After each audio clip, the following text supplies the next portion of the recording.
shit.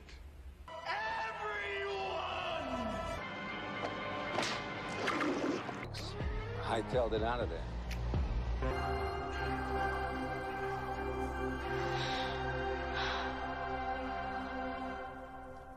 Are you crazy? Don't go between them! Go between them, are you crazy?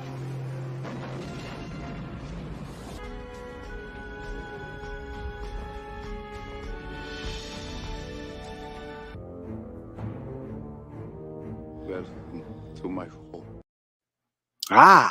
Good evening. Good evening. So today is a little different. Normally I do live streams on Saturday and I don't do the weekly live stream. Generally, family time and around this time my daughter goes to bed and stuff. So it's like I hate to like interrupt all that. And so what happened today, I planned on a video and the topic of today's live stream isn't going to be that video. I'm going to save it. We're going to knock it out tomorrow. But what happened was yesterday, the people for the air conditioner came to fix it and do all that stuff. They were here all day yesterday. They had to retrofit the system, the HVAC system to make this bigger air conditioner set up. Like it's like ridiculous. They had to like knock down part of the fence to put this thing in. And then they had to come today, this morning, to like finish it up and do some stuff. And so like at the window that I had to make my video, like that, I was waiting on that to happen. And then my wife came home early from work, which was fine. But then like it's family time now. And so it's not time to make videos. And so then my window that I had before I had to make dinner to make a video got interrupted from something. And so then I'm like, you know what? I'm just going to go live. I'm just going to go live today. So good evening.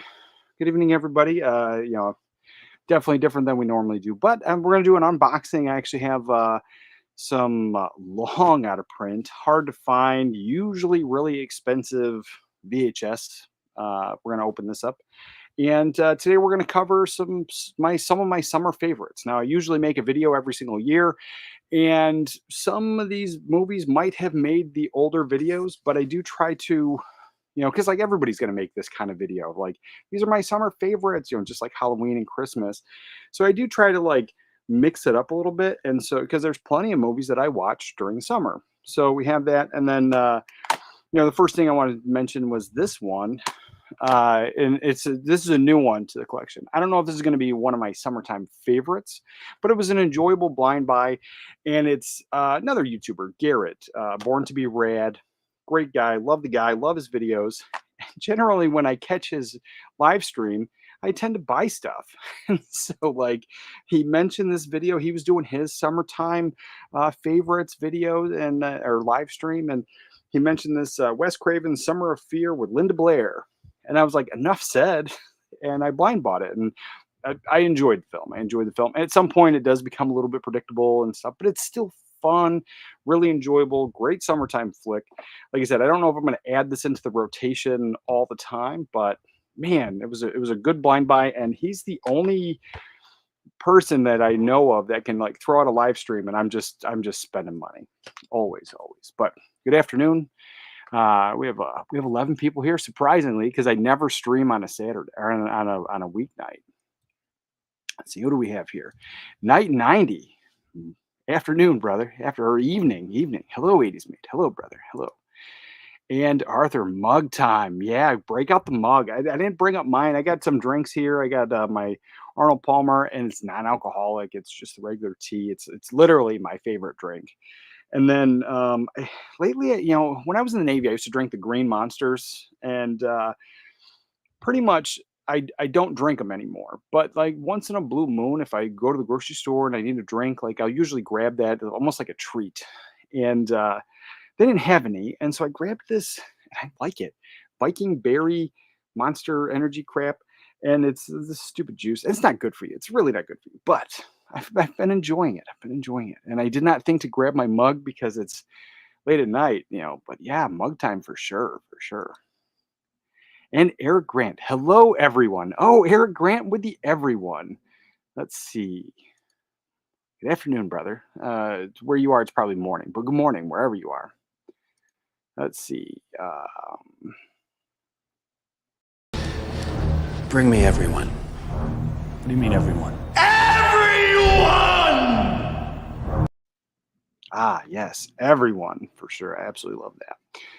And what time zone? I'm in LA. I'm in Virginia, so I'm on the East Coast. Eric is in Australia. So let's see. Sitho Brick. Howdy to you on the East Coast from the West Coast. Oh, for sure, for sure. And Blue Corner, excuses, excuses. Oh yeah, man, it really was. Like I honestly, I woke up this morning. I was like, all right, these people, I hope they come early because that's what they said. They'd be here first thing in the morning, and yeah, that first thing in the morning turned into like well into the afternoon because my wife was home wicked early. Like she's got a pretty cushy job right now, and like it's not always cushy, but like right now it's kind of cushy. And she's not on deployment, not working hard to do anything. So then there are days where she comes home pretty early, but like she was home really early. And then to the time where like I was able to like go grocery shopping for the week. I like me and my daughter we went grocery shopping like it was like noon. We were at the grocery store, so it's just like it was a good time. And then yeah, and like, as we were leaving to go to the grocery store, the guy for the air conditioning stuff came. So I was like, waited all around for nothing. Good evening and Video Pro. Good evening, brother. Good evening. Let's see what do we got. You may not believe this, but I don't know what movie that comes from. Which movie is that? Everyone. It comes from Leon the Professional. It's my all-time favorite movie. But that's where that comes from. And then I was informed, and since then I've heard it quite a few times. But I was informed that that scene was kind of a joke scene, like it was filmed like on a whim, and it wasn't meant to be in the film, and it just kind of got thrown in there where he did the everyone bit. And so yeah, love that, absolutely love it. And it gets played almost always, like almost every as soon as somebody says everyone in the chat, it gets played every live stream. 10:30 here. I can finally catch a stream because it's daylight. Yes, yeah, brother. Yeah. Yeah, I know. It's just like I used to, like Eric, I used to stream in the middle of the night and do all that, but it's getting hard. It was getting hard to do that with the kid. Now I do the homeschool stuff, so there's no way I'm sleeping in all day to do that. So yeah, appreciate it. Glad you guys are here, and yeah, so we're gonna knock this out. So the very first thing I'm gonna do, I'm gonna open up this box. So I bought this. Like nobody sent this to me, but I bought this. But this is a set of VHS tapes and I'm glad to add it to the collection. It's something that I have wanted for a very long time, and I won the bid. There was like an auction. I won it, and I feel like I got it for a really good price because this has gone for quite a bit of money. And so like right after I got it, there was like quite a few listings for like double the price, and I'm like, yep, super sweet. So the only person that actually has seen what I got was TJ, because he texts me all the time about movies. And so he was like texting me about something, and I had just won it. So I sent him the picture. So he knows, but now you will know. This is something I've been wanting to add to the collection probably for like it. I guess I would say it's a holy grail, something I want because I wanted it for so long, probably like a good 4 or 5 years now. Packaged pretty well. Let's get this down here. And it is the Nightmare on Elm Street VHS box set with the case. Now I have found these individually. I found them without the case. I found them, some part of this, the Freddy, but then different versions of the VHS to kind of fill in the gaps. And they're always asking like crazy prices. And so I feel like I got a good price on this. And I also feel like it's in fairly good condition. It's going to look great on the shelf. And there are times where I want to pop in a VHS and watch it. And so to watch the, Nightmare on Elm Street, all of them, the original ones in VHS in this box set, I'm super stoked about it. And I am looking forward to the 4K, like that Steelbook box set I do have on pre-order already. And now it's like it's out of like Amazon says it's out of stock. So I did get it early, and it was part of that FOMO thing. Like I was gonna wait, and then TJ in the middle of the night was like, "Bro, it's up for pre-order."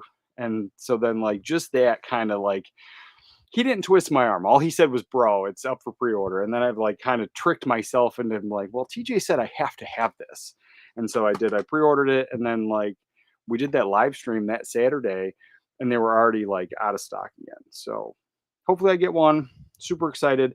And the one thing about that 4K Steelbook, because I think we got screwed on the Blu-ray set, is the Freddy in the spines. Like, there's that imagery and just how they used to do the artwork here. Because as you can see up there, that top shelf is my Freddy shelf, and the DVD set is the same. Now, part of it's cut off, but it's Freddy, and you can see his claws, and all of them make that up. And it's just great artwork. So this is the first time I have actually seen this pretty much, outside of this image. So as we go in, let's just check these out. So I've seen this image before. We've seen this Nightmare on Elm Street. I'm pretty sure the one VHS, the one DVD I have has that artwork there. So that's the first one. Yeah, these are in great condition. And then here, Nightmare on Elm Street 2. There's the artwork for that one. Again, you can still see it's all still shiny, like it's new. But I mean, clearly it's not. I mean, tape is still really good. So this was probably watched a couple times, set on the shelf, not really taken out. Nightmare on Elm Street 3. Again, we've seen this artwork before, but I'm really glad it's there. And because, all the modern stuff, I'm not a fan of it. Nightmare on Elm Street 4, big fan. But the fact that when you put them together, Freddy's on the spine, I just think that's real sharp. Nightmare on Elm Street 5, The Dream Child, Evil has spawned. So it's going to be fun to revisit all of these on VHS. I said I've had all of them on DVD. I skipped out on those Blu-rays, and I do watch them, every year. I try to give them a good solid watch, do the marathon thing. But watching them on VHS, I think, the nostalgia for me, it's going to be fun. It's going to be real fun to watch these on that old 4:3 format on the tube television. And then Wes Craven's A New Nightmare, or New Nightmare there. Real sharp. Love the fact that they're still all shiny, which means they have not been in and out of this box a ton. Let's see, put them all back. Oh yeah, and then so like the other side of the spine is just artwork that we're familiar with, but then that's the part that gives you Freddy. Yeah, so this is real sharp. Glad to have this. So I have the DVD set, and the only thing that the DVD set was missing, and I found it for real cheap at the thrift store, like a few dollars. And it was after years of trying to find, because that DVD set used to go for, $100 or more, or, sometimes like a couple $100 on eBay. And then I found it for like a couple dollars at the thrift store. But now you can get that DVD set pretty cheap on eBay. But the one thing, it used to come with like these 3D glasses, and I didn't get that in my set. So, but yeah, that's the other side of the box set there. So yeah, really stoked to have this in the collection. For sure. Let's put this somewhere safe. Got that, and then I have my pile of summer watches, things that I must watch or I just feel are really summertime movies. Got that. Let's see. Oh yeah, we already cut up there. Yeah, it's 2:40 a.m. here. Nice. It's not really nice, and it's a nice set. Yes, it is, TJ. Yes, yeah, I'm stoked to have that in the collection for sure. I think Chase over at AV Pop Culture might like that. Yeah, I'm sure he would. But it's all mine. It's all mine. I'm a fan of the doing the friend mail and sending things to fellow YouTubers or even just friends here, and like creating that. Like TJ has sent me quite a few things. I have a box going for him, but as soon as he gets back here, I'll be sending that out. And then the last thing I ordered him Yellowbeard, because it's one of my all-time favorites. I think it's hilarious, and I think everyone should watch it. And if you're a fan of Monty Python movies, you'll probably like this. It's not a Monty Python movie, but pretty much the cast is in it. You've got all the greats are in that, and it has that whole Monty Python vibe. And so Yellowbeard is my favorite, and I think I like it a lot more than any of the Monty Python movies. And so that's where I hold it for me. And so I feel everybody should watch it. And I was just talking to him about it. And so then I bought it, and it'll be here Wednesday, and I'll put that in this box. And so, yeah, I am a fan of the friend mail and just doing like pen pal stuff of like, and not sending people crap, but like, hey, I've got these movies, or I've got doubles, or I upgraded. Here you go. Send it out. And yeah, I like that. But yeah, that set is mine. I'm not parting with it. Not parting with it. That's exactly what I said. You must pre-order it or else. That is exactly what he said. That's exactly what he said. And your name here. What's up, brother? Yeah, I was like, you give me so many recommendations that I can't ever keep up. But I'm glad you're here on the live stream now. Did you pick up Rich Kids from Olive? Great movie. No, that is one that is on the list. That is definitely on the list. I had a couple things, and so I did a haul video earlier this month. I think it did. But then I have some stuff that has come in since then, and so I'll definitely be going over that very soon. But I feel like I should try to get over to Barnes and Noble and knock out that Criterion video and see if I can't grab some of the things that were on my list there before I do that video. But I did pick up some cinematograph stuff and a lot of like I said, just that VHS there. Like I've been trying to fill in the blanks with some older stuff. So yeah, that would be I guess high on my list to see. I watched the trailer, so it definitely is on my list. I like it. The Missionary is a great Monty Python offshoot starring Michael Palin. Okay, check it out. Check it out for sure.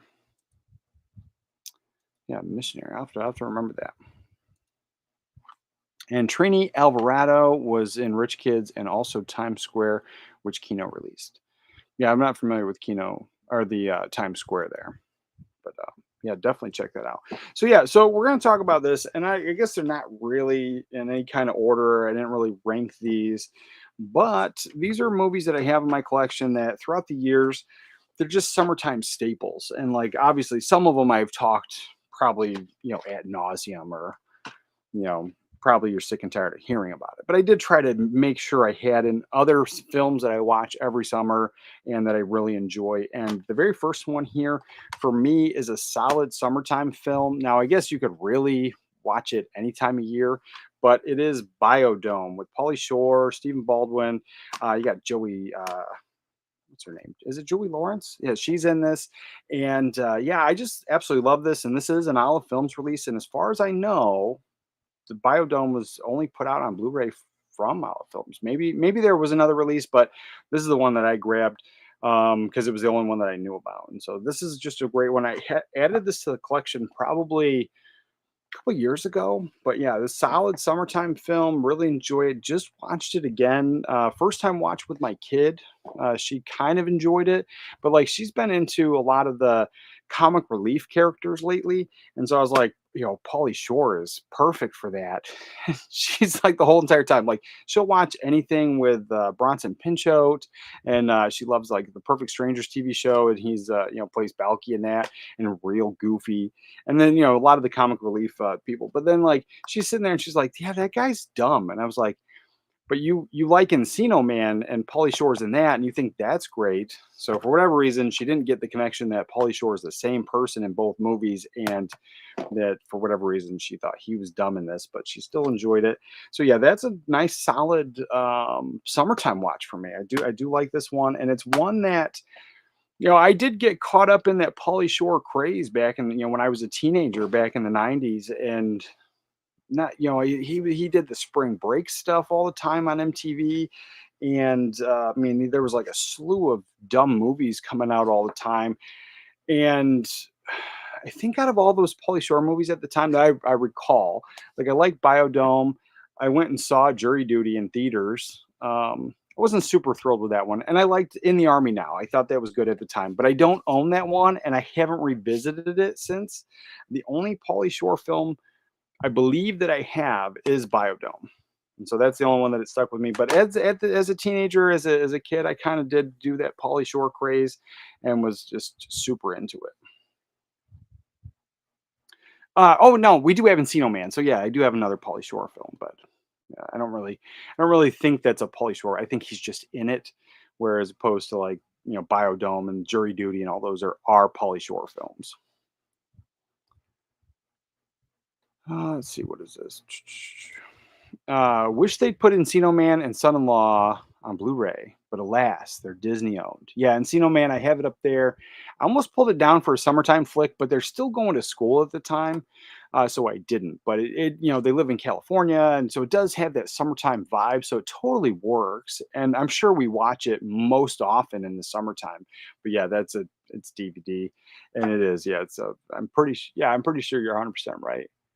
Yeah, yeah, yeah. It's that not Touchstone, but that other one, for Hollywood something. But yeah, I love Encino Man. I think it's great, and it would be a great Blu-ray to pick up for sure. Pauly Shore isn't for everyone, bro. Yeah, I know. My daughter was kind of telling me that, but she loves Encino Man. She loves Encino Man.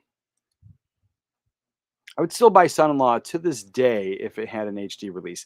Yeah, I love. Oh no, I have Son-in-Law, but I have it on VHS, and it would be a solid Um, sure, a Blu-ray, 4K, like day one pickup.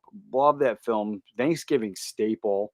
Yeah, so I guess I have three Pauly Shore films, but I only ever think of Biodome when I think of it. I actually enjoyed Chairman of the Board with Carrot Top, even though it's dumb. It vaguely sounds familiar, but I never watched it. I don't think I watched a single Carrot Top film. There's been several films where he like appeared in it or he like did a cameo. There's that, but like, as I don't remember seeing that at all. It's vaguely familiar though.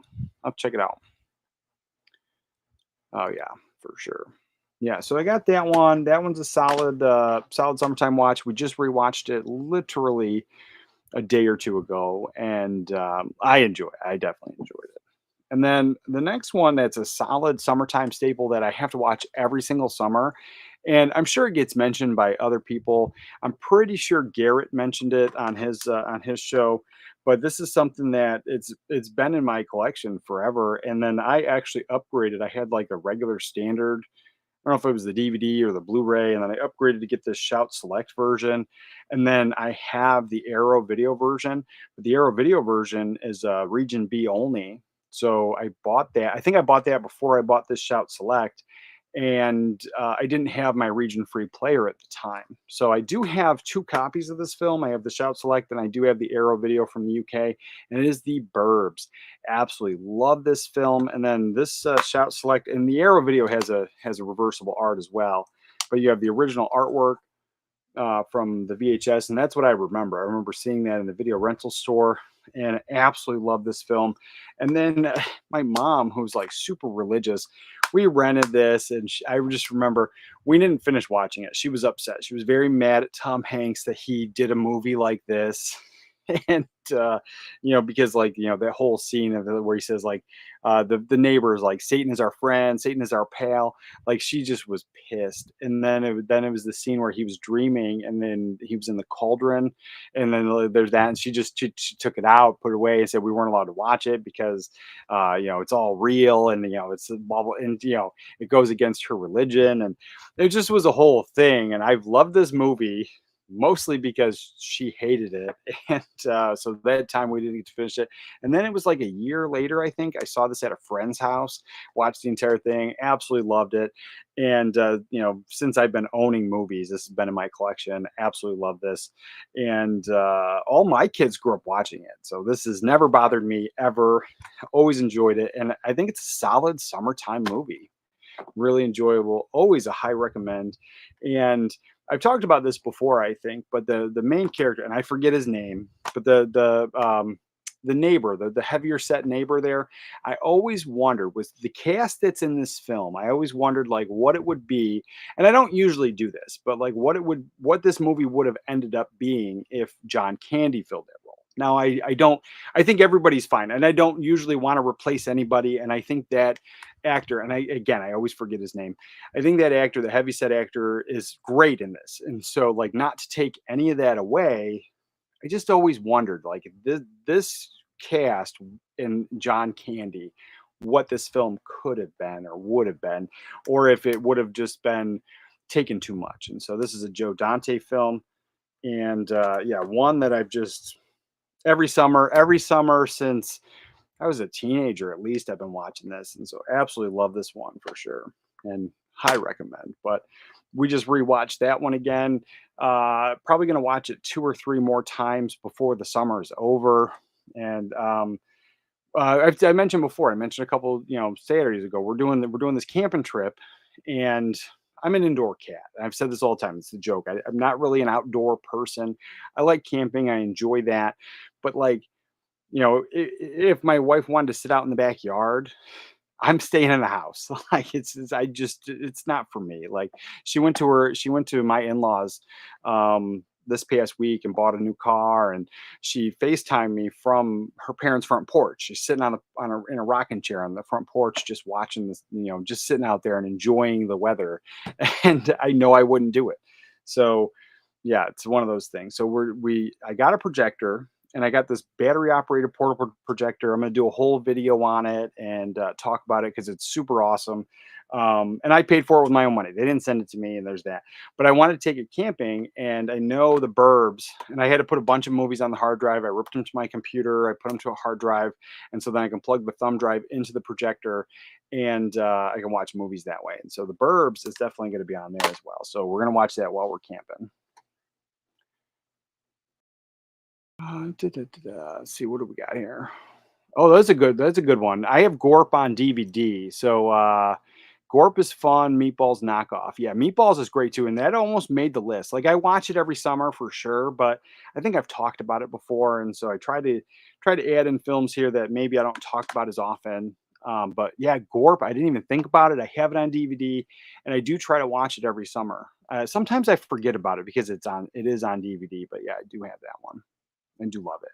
And it did have a Blu-ray, but for whatever reason, I think the Blu-ray was all sold out, and all I got stuck with was the DVD. Yeah, that's a solid watch. Let's see. Run with Patrick Dempsey, another Hollywood Pictures movie, MIA. Yeah, that one I don't think I've seen, but Patrick Dempsey, always a fan. Always a fan. Love the Burbs, big Tom Hanks fan. Yeah, for sure. For sure. I mean, the Burbs is a staple. My favorite Tom Hanks movie has always been Nothing in Common with Jackie Gleason. That one's been on my radar. I've never seen it, but yeah, high on my radar for sure. I love Jackie Gleason. There's like I Smokey and the Bandit is probably one of my favorite Burt Reynolds films, and I like a lot of them. I'm trying to collect every single Burt Reynolds film, and so far I've enjoyed all of them. I'm sure I'm bound to find one where it's like this is kind of weird or I don't like it. But yeah, the Jackie Gleason I think is top notch. Smokey and the Bandit for me is easily one of my favorite Burt Reynolds films. But yeah, I'll check that one out. I'll definitely have to check that one out. Also, I like Joe versus the Volcano, and that's it's a decent summertime watch, I guess. Killing Time 78. How's it going, everyone? Nice, nice. We already got the everyone tonight, but it's going good. It's going good, brother. And of course, Big needs 4K. So does Bachelor Party. Yeah, and I just picked up Bachelor Party because for the longest time, the Blu-ray here was out of print, and so then I ended up just importing the UK version of Bachelor Party on Blu-ray because like the eBay prices, the cheapest one was like $60. I ended up getting that UK version, like all shipping and everything. It was about $20. And so I was like, "Pff, good, done, works for me." And I mean, I don't even check anymore, but sometimes those UK titles, they'll say region B, but they still work in the players.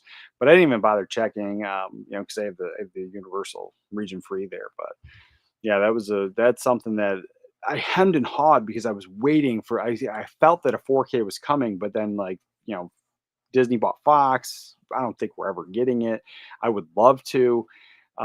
Even if another boutique label puts it out, happy to pick up both of those on 4K for sure.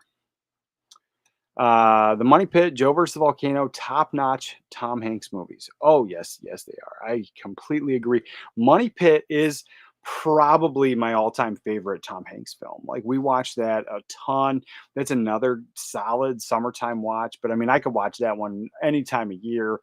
Absolutely love it. Like my one of my favorite scenes. I mean, like I can count tons of favorite scenes of that movie, but one of my favorite scenes, except for except for when the turkey goes flying, and the kitchen explodes. That one's a good one.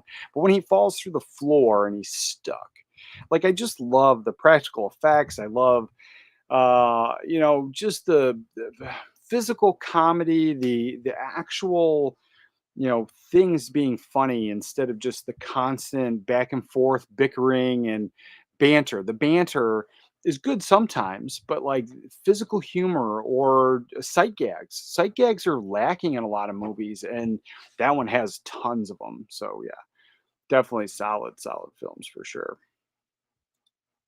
And yeah, that one, Money Pit, day one 4K purchase, 100%. Like I would double dip on that in a heartbeat.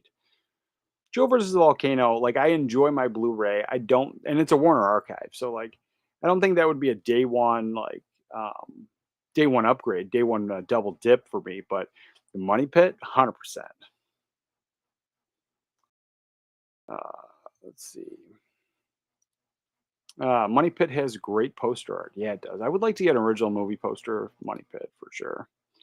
Funny Farm, yeah. Funny Farm's another one stuck on DVD, and I did get in America. I'm pretty sure. I don't think we ever got a Blu-ray here, but Funny Farm, I did pick up a German Blu-ray. They got released in Germany and I think one other country. And so like there's several other countries that got Funny Farm on Blu-ray. Oh no, we did. I'm sorry, we did get a Blu-ray because last time I talked about this, like a bunch of people decided to let me know their Funny Farm was a part of a two-pack. I think Spies Like Us. So Spies Like Us, Funny Farm on one disc, and that's probably fine. But in my brain, I'm like, I just want one movie on one disc, and so yeah, that I think that's why I never grabbed it. But Funny Farm never got a single standalone Blu-ray to my knowledge here in America. But yeah, solid summertime movie for sure, and that almost made the list as well. That was made like I tried to keep it around 10. I think I got about 10 movies here, and so I tried to keep it around there. And maybe an autumn movie too. Yeah, I think there's definitely a couple seasons because it ends in the winter. It ends at like they end up trying to sell the house at the end of the movie. It's winter, and then it's Christmas time, and then at the very end, it's spring again. Yeah, it's an all year round movie, really. But I have always enjoyed watching it in the summertime for sure. Lots of great Fox titles out of print. Oh yeah, they are. Flubber needs a 97 needs a Blu-ray. It never got a Blu-ray. I thought it did. But I know I have it. Like maybe it didn't. Maybe let me see what we have because we watch it. But I know I ripped it to the computer, so it's on the hard drive. And my daughter, it's not her favorite, so we don't watch it as often when we do our Disney movie watches on Sunday. That's one that like I kind of have to force her to watch. As a kid, I always liked it, and I always liked that robot, that flying robot. I always wanted one. But now, like with AI and your phone's listening and stuff, and that whole conversation, it changes my mind a little bit. But Flubber. Let me see what I got for Flubber. Flubber. What is it? Oh, I only have the DVD. So yeah, yeah. I know I ripped it to the computer, so that's pretty much how I watch it. So I don't even think about it. So yeah, it's over there on the DVD shelf. Yeah, that needs a Blu-ray for sure. That's a good fun film. And I was like, I like the old original ones too. I think they're great. There's Flubber and then Son of Flubber. I think they're great. But the Robin Williams, I don't think you go wrong ever. Worth Winning with Mark Harmon is a lot of fun. I've never seen that one. I'll add that to the list. Actually, where's my list? I had a list going from Saturday. Oh, and then my wife came in here. Just a list. Oh yeah, here's a list. Here, I'll add that to the list. That way I won't forget. I'll start adding things into my wish list and I'll knock them out. Let's see, Worth Winning. Worth Winning. Got that one. Yeah, sounds Mark Harmon. I don't think you can go wrong, Mark Harmon either. Let's see. Make sure to pick up Goodbye Columbus from Fun City. Okay. Goodbye Columbus. All right. I'm definitely like I'll pick it up. I don't know what that one's about, but I'm like I'm solid summertime flicks. Like I'm into like anything super fun, comedies, like that's where I'm at. I like dramas. I love period pieces. But like period pieces are starting like right now because I'm in summertime mode. I like the happy, I like the funny, I like all that stuff. And so like I'm struggling to get through some movies. And there's a movie I have to do for a review because it was sent to me and I'm liking it, and it's a period piece. But then I'm like, I'm not in the mood. I'm like, give me some of these ones. Give me like the some of the ones that I have in this pile. Like those are fun, and so that's what I'm looking for. So if you have any solid, like hilarious, underrated gems, let me know because that's what I'm trying to pick up like now. Outrageous Fortune with Shelley Long and Bette Midler is another. Yeah, I have that on DVD. That's a solid, fun film. It's one of those ones where like it's definitely a hard R and not a family type film, but it's also one that my mom would have rented on VHS based on the movie poster and the fact that Bette Midler's in it, 100%. And I would have watched it, and then she would never have even known because like that's how I watched a bunch of films back then. But like what was it that Ruthless People? She rented that. I watched that the same way, and I was like, it's not really a kid movie. And yeah, she would have been that. And then Beaches. I don't like Beaches. I don't. I've tried. I watched it as a kid multiple times, and that was the thing. My mom rented it because Bette Midler was in it. So yeah, she definitely would have rented that one. But I didn't find that one until a few years ago, maybe like 4 or 5 years ago. I found that one. Absolutely love it. And I picked it up on DVD right away. I might have even grabbed it from the Disney Movie Club, believe it or not, back in the day. But yeah, I do like that one. And it should be on Blu-ray. It's a solid film. Spies Like Us, sound on that twofer wasn't the best. See, and I've said that before, and then people are like, "No, no, it's on a such gigabyte disc," and I'm like, I just don't feel that when you cram multiple movies on a disc, it's not going to be as good. Something's got to be lacking somewhere. You have that whole compression thing. Some point, you got to get both of them on there. You're missing something. But yeah, yeah, I'm glad I passed on it. I have the German version. Very happy with that. But I mean, the DVD was always fine, but it is nice to upgrade on a good favorite, especially if they clean it up a little bit. Punchline is underrated Hanks movie from the 80s. It has to be. I've never heard of it. Punchline. Mr. Magoo live action with Leslie Nielsen, not on Blu-ray. Yeah, that's one I completely skipped. I remember when that one came out, the trailers. I just couldn't get into it. I've never been a huge Leslie Nielsen guy. Even back then, I just kind of skipped most of those movies. I saw bits and pieces of Airplane and Naked Gun, and I was like, these aren't for me. And so yeah, I skipped Mr. Magoo. But it should come to Blu-ray for sure. Just did some research. A 15th anniversary Blu-ray for Flubber was announced but never released. Yeah, that's happened quite a bit because Don't Tell Your Mom the Babysitter's Dead. You can look it up on Blu-ray.com, and there's artwork for 35th anniversary edition. And it was supposed to come out, and then it never did. And all the bootlegs, there's a ton of Chinese bootlegs. They're actually using that 35th anniversary artwork that's on Blu-ray.com. You can see them; they're all over eBay. But I have my DVD. I'm just hoping that we get a Blu-ray or a 4K at some point. But the DVD has been, it's that's another solid summertime film. Don't tell mom the babysitter's dead. It's a great summertime film. And when I watch that one, I always like to watch that Stallone film, Stop or My Mom Will Shoot. I love that film too. Um, yeah, that one I don't think it has like a season, but I like to watch it in the summer too. It's not a summertime staple though, but yeah, the 15th anniversary Flubber would have been nice. Uh, all this early Hanks talk is making me want to see Bosom Buddies on is on disc. I That's something I've never seen either. I've seen clips from it, when I've seen other like things talking about TV shows and stuff, and like how TV has shaped us. And so I remember watching stuff, and there was like clips of Bosom Buddies back in the day, but I have never seen that show. I definitely would. I'd probably pick it up, but like my daughter's in this like phase where it's fun, it's hilarious because I have allowed her to just be a kid and just say whatever, and I've not corrected her. And so if she thinks something's wrong or weird or whatever, and she says something, I'm good. It's fine. I don't care. And then we had the people working on the air conditioner the other day, and one of them was an older lady. Like she's like was like pretty old, and she has really, really, really short hair. She walks by, and my daughter goes, "Wow, I thought that was a man." And my wife went to go whack her, and I'm like, "No, don't do it. Don't do it at all." And so because I haven't like curbed her on anything at 8 years old, like anytime we see any of those like comedy movies or TV shows or anything where they put a man in a dress, she's like, "Yeah, that's uh that's weird. That's weird." And so I'm just like waiting for her to see that in real life because I just can't imagine what she would actually say. But yeah, Bosom Buddies, yeah, that's one I would totally watch for sure.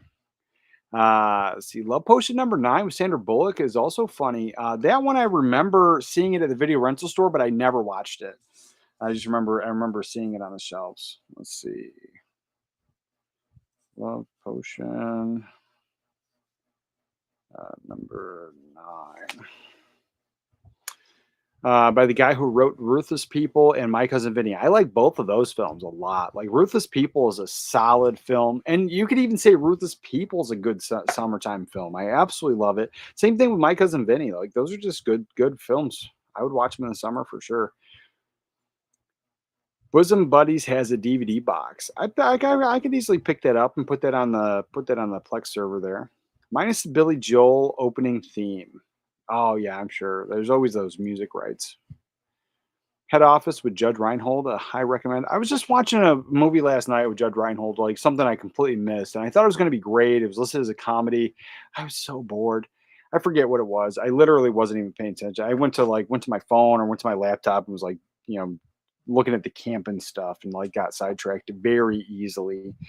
But yeah, Judge Reinhold though, like he was a solid like in the 80s. Like, he was in all kinds of movies and like very recognizable, and he's got that recognizable name. And I just remember being a kid and just always loving him. From the time I saw Gremlins, I thought he was great in that, kind of playing like the jerk, trying to steal the girl away, trying to steal Phoebe Cates. And then like later on, in Ruthless People, I think he's phenomenal in that one, especially like that scene where he's trying to sell the speakers, and he's trying to sell these like crazy expensive speakers, but then he has a heart because the girl is pregnant, they're gonna have a baby, and then he's like, you know what, maybe you should get these speakers.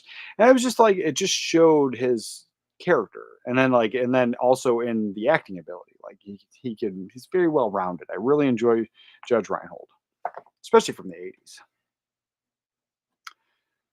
Let's see. Beaches is a chick flick. It is a chick flick, but my mom rented it when I was a kid. And whatever my mom rented, and then she would go on the phone, talk to her friends for hours, and I would just watch whatever was rented. And I've seen it a bunch of times, and I do like chick flicks. I do. But and my wife makes fun of me because she doesn't. But yeah, Beaches, I kind of hate it. I really kind of hate it. Best Friends with Bert and Goldie is the most wanted title. Seems like old times. Private Benjamin also. Yeah, I would 100%. I like all those. You recommended Best Friends, so I watched that one. I watched it online when I wasn't feeling good a couple months ago, and I remember watching it. And I enjoyed it. I really did enjoy it. So that's one I would pick up. I didn't buy it because I thought about picking up the VHS or the DVD, and then I didn't. But it seems like old times. 100%. That would be a day one purchase, and so would Private Benjamin for sure. And I have Private Benjamin, but I have it on CED. I don't even have it on like anything I could watch it because I don't have the CED player. And Scuba Steve, good evening, my friend. Hey, just joined in. One of my favorite summertime type movies, and it may have already been said, but Down and Out in Beverly Hills. No, it hasn't been said, but it is a phenomenal film. I have it on DVD, and it's a Touchstone film that needs to have a Blu-ray. That's such a good film, and I believe I could be wrong on this, but I believe like the whole Touchstone was founded because of that film. Like they got the rights to Down and Out in Beverly Hills, and they didn't want to put it under the Buena Vista or the Disney label, and so they founded Touchstone. That's what my dad always said, and so I believed what my dad said. But yeah, that's a great film. I love it. I just watched it like couple weeks ago. Couple weeks ago, yeah, solid summertime film for sure, for sure. Lucky Stiff is a fun movie directed by Anthony Perkins. Oh man, I'll check that one out. And it's Anthony Perkins is great. Lucky Stiff. I'll check that one out. And so then, yeah, the next one that I have on my list here that I have to watch every single summer is What About Bob? Love this film. It's one of my favorites. Yeah, high recommend. If you've never seen this movie, Bill Murray, you have such a great cast here. But you got Bill Murray, Richard Dreyfuss. Who else is in this film? Oh, Frank Oz. Frank Oz did this film. So yeah, that's directed by Frank Oz. You can't go wrong. Like this is such a, and Bill Murray just steals the show. But Richard Dreyfuss is great in this as well. This is a top-notch film. And another one that this doesn't have a Blu-ray, does it? Because I have the DVD here and I have it in the red case, which means I don't plan on getting rid of it. So it must, I don't think I have this on DVD.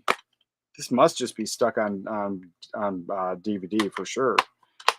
Yeah, Touchstone. So yeah, it probably doesn't have a Blu-ray. This is would be a day one purchase if it was, or if there is one, let me know because I'll grab it because I love this film. I have it on VHS. I do have it on this DVD. We watch it all the time. But this one here, oh, it's just the whole baby step scene. Like Bill Murray, like he's always, his comedic timing, like, people love Bill Murray, like there's that whole thing. But this movie, if I didn't already like, if I hadn't already like grown up on Ghostbusters and I had seen this and this was my first Bill Murray film, man, it would have made me a fan. Like, like, and then I would have been like, all right, Caddyshack, tell me all about Caddyshack. I would have been all about it. Yeah, this film I think is top notch. 100%. And I think Bill Murray makes the film. But then that chemistry between Richard Dreyfuss is just, it's something else for sure. Stakeout and Moon over Parador 2. Yeah, Stakeout would be great on Blu-ray. I like that one. You can watch it anytime. So for me, it didn't make the list. I almost pulled it. But I think you can watch Stakeout anytime. Moon over Parador. I'd never heard of that one there. So I'm going to add that to the list. Moon over Parador. Yeah, I'll check that one out for sure. But yeah, Stakeout is great. And that it needs to come to Blu-ray. Collision Course with Jay Leno is fun but dumb.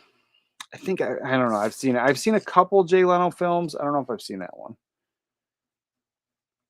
But like they were always like one and done, so it might be, because it's dumb. Bosom Buddies is a great sitcom, a lot of fun. Yeah, I hear good things about it. It's just something I missed. Touchstone had so many great 80s summer movies. Just being held hostage drives me nuts. Oh, for sure. And that's why, like, there's this thing. And so today's video was based, and I'll tell you because I'm going to put it out tomorrow. It's you're collecting wrong. You're doing it wrong because I get told that regularly, and it's for the fact that I still buy DVDs. Well, these movies don't have, and we're talking about it now. It proves it when they don't have the Blu-ray, they don't have the 4K. So I have this. All my 4K players will read these DVDs, so it's not even that. And then a lot of them will upconvert so I can enjoy a little bit better picture on the OLED TV downstairs. But I still have the older TVs. I got the CRT, I got an old HD TV over there. And so I have different ways to watch these films. But yeah, I still collect DVD for that reason. I also collect VHS because I have plenty of VHS that have never been put on Blu-ray or another format. And so, yeah, there's that. But the next one here, I think is a solid film. Never had a Blu-ray, and this is another one. It's a Disney movie. So, of course, you know why. But this is one that I picked up, and it was a blind pickup. It's one I never grew up with. And I picked it up because of the Disney Movie Club. And it's Lieutenant Robinson Crusoe with Dick Van Dyke, who's another one who has phenomenal comedic timing and just a joy to watch on screen. And so I'll watch anything Dick Van Dyke's in. And yeah, this one here, Lieutenant Robinson Crusoe, just a super fun movie. So he's in the Navy. He's doing some kind of test. He gets stuck. He gets stranded. He gets stuck on this island. But then there was like I think a Japanese submarine like moored or like beached on the beach. It's like stuck there, and so he starts getting supplies. He finds a monkey. He makes friends with the monkey. He's hanging out, and then this Polynesian girl comes into his life on this island, and it's just a typical wholesome Disney fun movie, and I really enjoyed it. I really did enjoy this one. And it says fun begins when the natives get restless. Yeah, and that's the thing. So he meets this one Polynesian girl, but then like her father comes, all of her family comes, all the other women show up, and yeah, it's an enjoyable film, and it's something that they don't make movies like this anymore, and I love it. I absolutely love it, and I would love for this to come to Blu-ray, but it is a summertime staple for me, and I've only been watching it for the past couple of years. I might have picked it up like 2 years ago, 3 years ago, and big fan. Love the film. Um, wish the Pickup Artist with Robert Downey Jr. would be released. Oh, that's a good solid one too. I'll have to try to pick that one up. Maybe there's like a cheap DVD at the thrift store. Pickup Artist. Up Artist. I'll have to pick that one up. That's Disney for you. Yeah, for sure. You're just never going to get it. I never watched Bosom Buddies, just missed it. Yeah, it was like one of those things. Like I remember hearing about it all those years, but there was never reruns on. Like we didn't have cable until I was in high school, and so like if there was reruns, like I missed all that whole era. But I just remember like my parents and like it got referenced a lot growing up. I just never saw it. Your daughter would probably like My Girl from 1987. Yeah, My Girl was a great one. The one with Anna Klumsky, that one, or is it a different one? I liked that film. I don't even think we own it. I was gonna get the 4K, and then I've just missed out on it. Now I'm waiting for a sale on that 4K because we don't own that one. But I've seen the second one more often though. Like for some reason, I think it was like always on cable back in like 10, 15 years ago. I just feel like it was on cable a lot because like that first one, I think I've only seen it like once or twice. And Jeff, good evening, 80s. Good evening, brother. Good evening. Offbeat Judge Reinhold as a guy pretending to be a cop gets involved in a talent show. Okay. Offbeat. No, I can't remember. There was the one I was trying to watch. I can't remember the name of it, but it was on Amazon Prime, and it was like it sounded like it was going to be good, and then it was a comedy from the 80s, and I was like, oh, just try and hold. And I'm telling you, I got real bored, but that sounds kind of fun. What we got? From the Hip with Judd Nelson, a great lawyer comedy drama. Yeah, I never heard that one. From the Hip. Hip.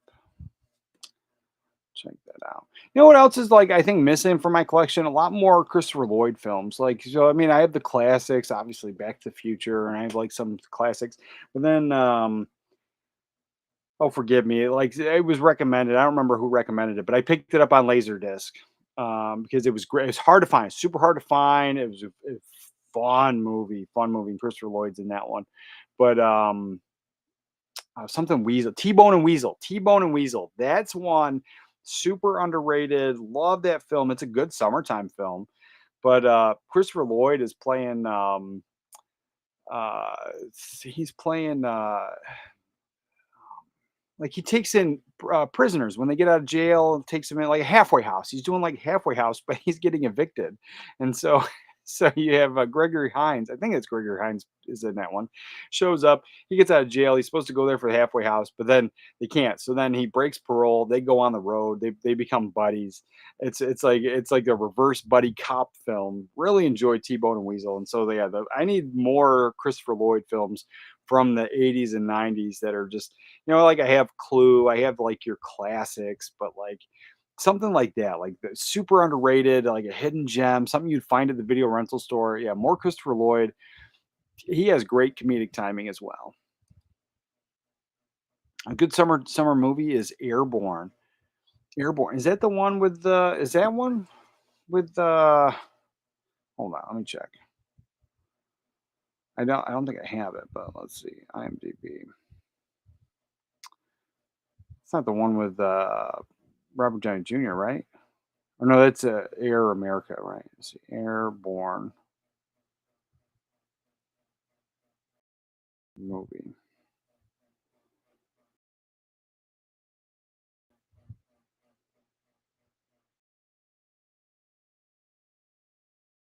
Hmm. Okay, it came up for a second. And now it's coming up with these like music things. There it is. Oh, from the '90s, you got Jack Black, Seth Green. I'll have to check that out. California born and raised surfer has to spend 6 months in Ohio while learning the hard way. Love is where the heart is. Okay, I'll check that one out. Airborne. Sounds fun. Airborne. Let's see. One really great funny film is 1980s Hollywood Nights. I think I've seen that too. Let's see.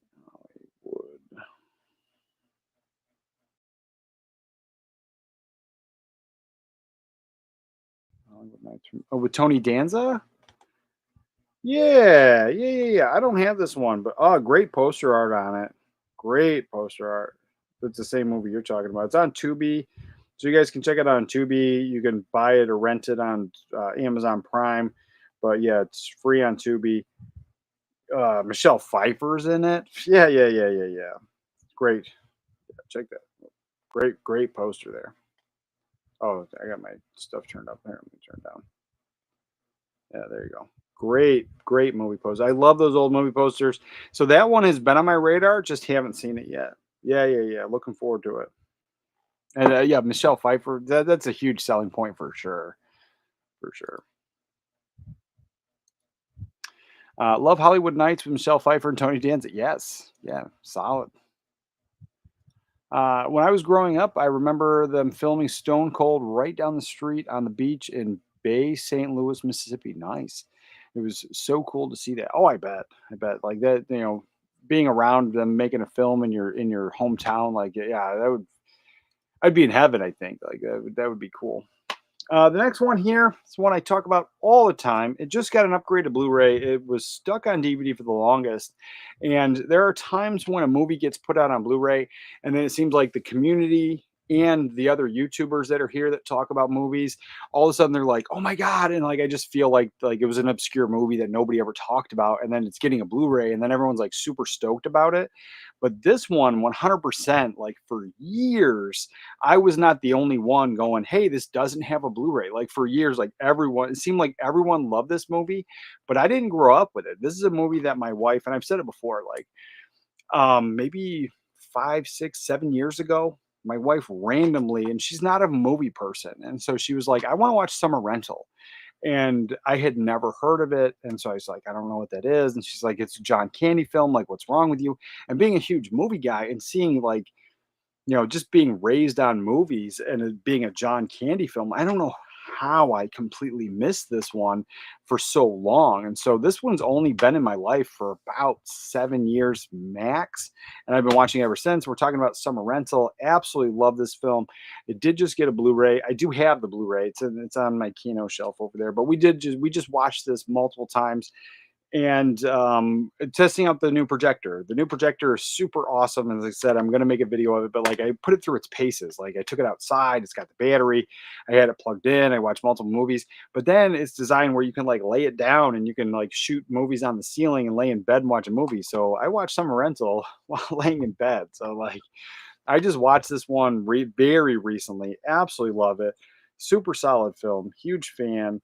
And this is a summer staple, but it's one that I wish that I've been watching since I was a kid. Like I just think it's great. It's just another one of those like fun 80s wholesome films.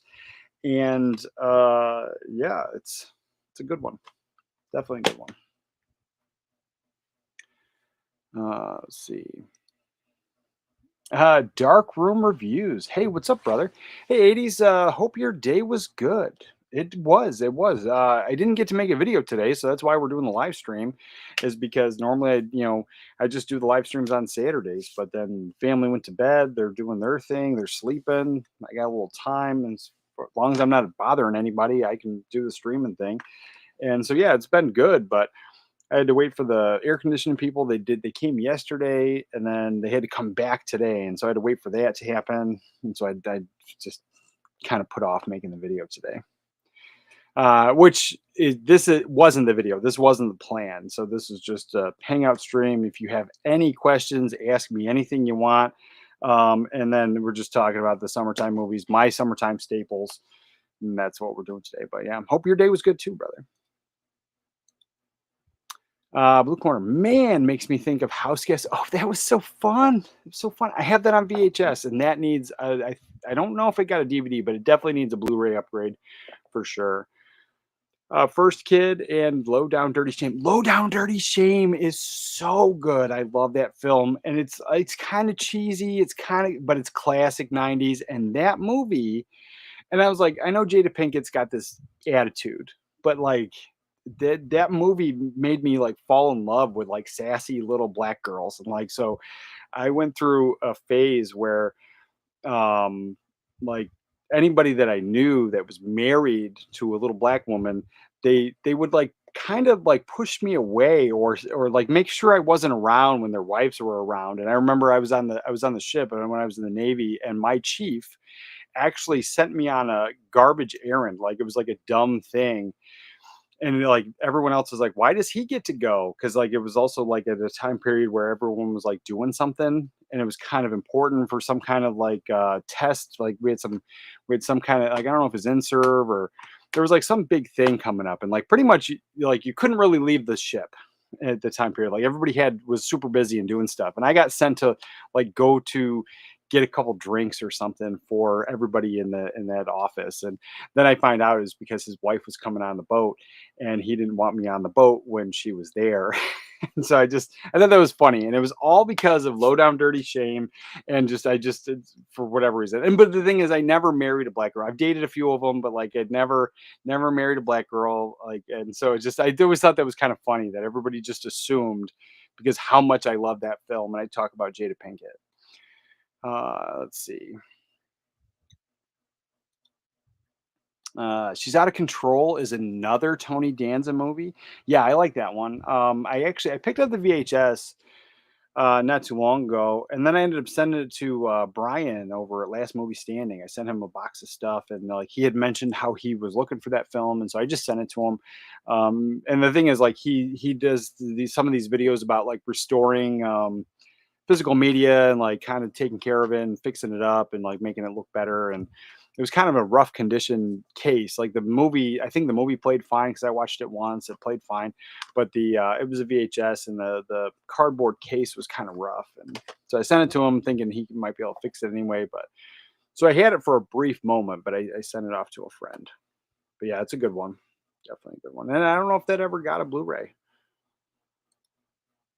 Last Flight of Noah's Ark, Disney is fun. Oh, I've never even heard of that one. Never even heard of that one. Love She's Out of Control. Yeah, it's a good film. Camp Nowhere with Christopher Lloyd is awesome. Yeah, the Camp Nowhere is a good one. I like that one. I like that one a lot. That one's pretty good. He's My Girl from 1987. Oh, where T. Carter has to pretend he's the girlfriend of his best friend. Oh, I don't. Yeah, I've never seen that one. Let's see. He's My Girl. Let's see. Let's see. He's girl.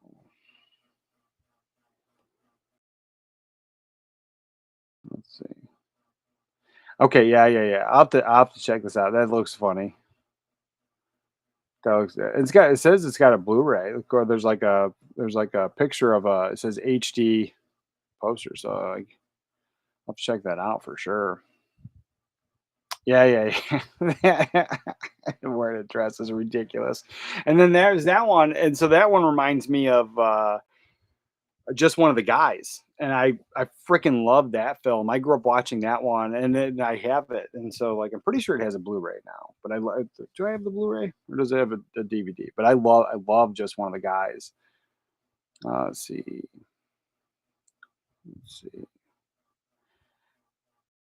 And I mean, that's another one. They're still in school at the time, but like it's got some summertime vibes, I feel, especially like because that party at the end. Just One of the Guys. Oh yeah, it has a Blu-ray, so I picked it up on Blu-ray. Yeah, I love that one. So yeah, I'll check out the other one. Let's see, Ryan, what's up, brother? That's the rollerblading movie, right? I don't know which one. Maybe one of them is. Maybe one of them is. The next one I like to watch in the summertime, and now this one doesn't get in every summertime watch, so I wouldn't necessarily call it a staple, but I think it's a solid summertime watch, and it's one that I kind of grew up on. Like I don't know when it came out in if it was the '90s or '80s, but I just remember being a kid and watching it, and it's Born in East LA. I don't think you can go wrong. It's one of the few movies at that time that I was familiar with Cheech that wasn't a pop movie. So that's one I really enjoyed. I think it was on TV a lot back then. And then this one here, what was the inside artwork? Oh no, the inside artwork doesn't show the original. I don't know if this is the original movie poster or not, because that's what's inside in this one. But when I worked at the video rental store, like I don't remember seeing this on the shelves. Like we must have had it. I just probably didn't notice it. But I just remember this was always on TV, and I would always stop and watch it. And like it didn't have to be at the beginning. Like if this was in the middle of the movie, I would stop and watch it. And it's just something I always enjoyed. And then this is one that I know it's not for everybody, but for whatever reason, I freaking love it. And I think it's Mike Epps. I think Mike Epps makes this movie, and I'm talking about All About the Benjamins. This is another Shout Select movie, and you got Ice Cube. Eva Mendes is in this one, I think, and it's great. It's great. And so there's so he wins a lottery. Mike Epps wins a lottery ticket, or wins a lottery, and but at the same time, Ice Cube is a bounty hunter, and he's trying to get him to take him in, and so like it's one of those things. But then they get involved in like investigating another crime, and it's so good. And so the criminals are actually trying to kill Mike Epps while Ice Cube is trying to get him into custody. But then there's the whole deal about the lottery ticket. But then there's like the bad guys with like stolen money that nobody's gonna be missing. And so yeah, this is a good film, and I love it. It's a solid summertime film. I'm pretty sure it takes place in Florida. So it's just like you probably could watch it anytime because it's a Florida movie, but solid summertime movie for me. Really like it. And, I don't have a ton of Ice Cube films, but this one, I think it just 100% works for me. And I think it really is Mike Epps. Fast talking. He's kind of like, he does that banter like Shia LaBeouf does. And so I like that. I mean, obviously it's different, but like he talks fast. He does the banter really well. Good comedic relief. And then I like the fact that with the banter, it's different. And so like, a lot of the modern movies, they do the same kind of thing where they're like telling like jokes and they're just kind of being rude and crass and they're going back and forth with the banter. This one, it just feels more real. I think I don't know. Growing up in the '90s and like just BSing with your friends, I think that's what it reminds me of for sure. Oh, I don't know if it's a rollerblading movie or not. Airborne is rollerblading. Yeah. Okay. Yeah. Check that out. And Craig, what's up, brother? I'm 74, and I saw Lieutenant Robinson Crusoe at the drive-in with my parents when I was a kid. I grew up during all of those live-action Disney films. I pray every day they come to Blu-ray. Oh, you and me both, brother. I was like, clearly, I'm not, old enough to remember any of those.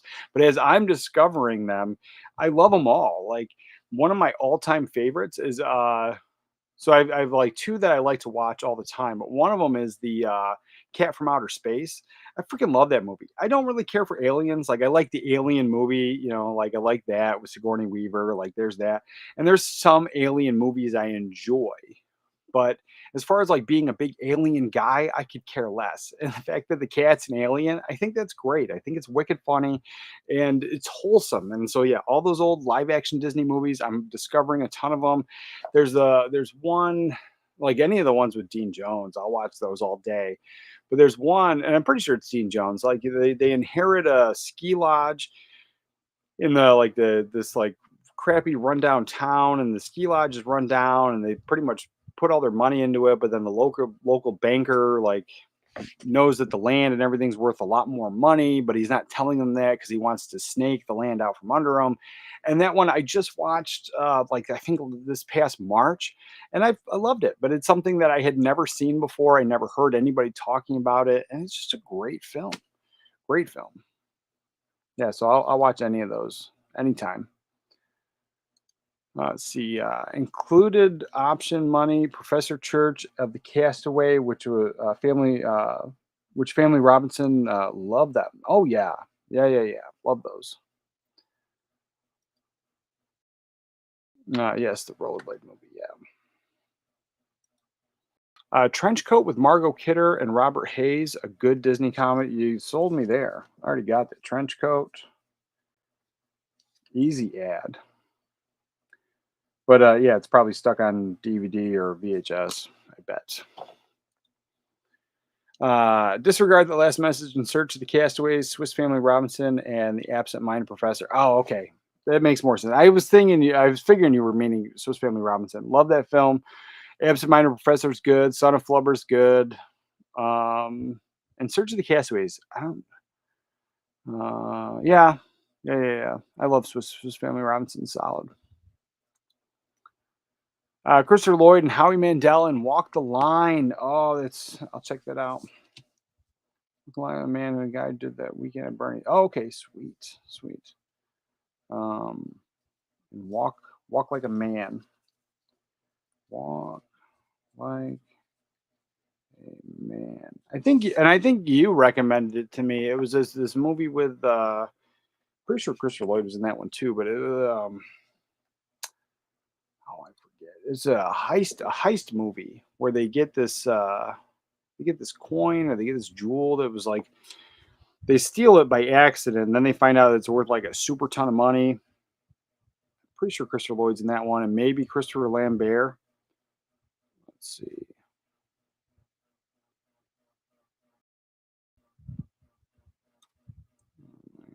I want to say Christopher Lambert was in that one. That was enjoyable, and that came out around that time. Let's see.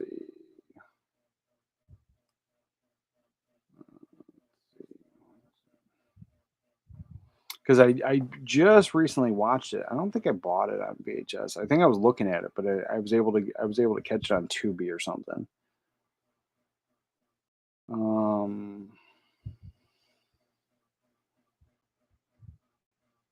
It's like those are all 2000 movies. Let's see. What was this? Let's see.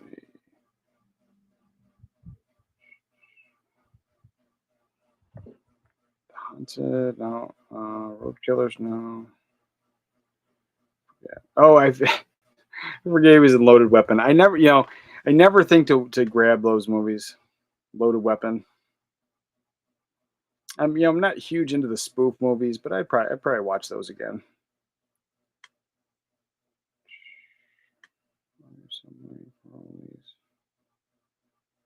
Maybe he wasn't in it. I don't know. There was this movie. It was a heist movie, and I swear it was him and Christopher Lloyd, but I didn't notice it. So yeah, that was a good one. Either way, I can't remember the name of the film. So good luck, guys.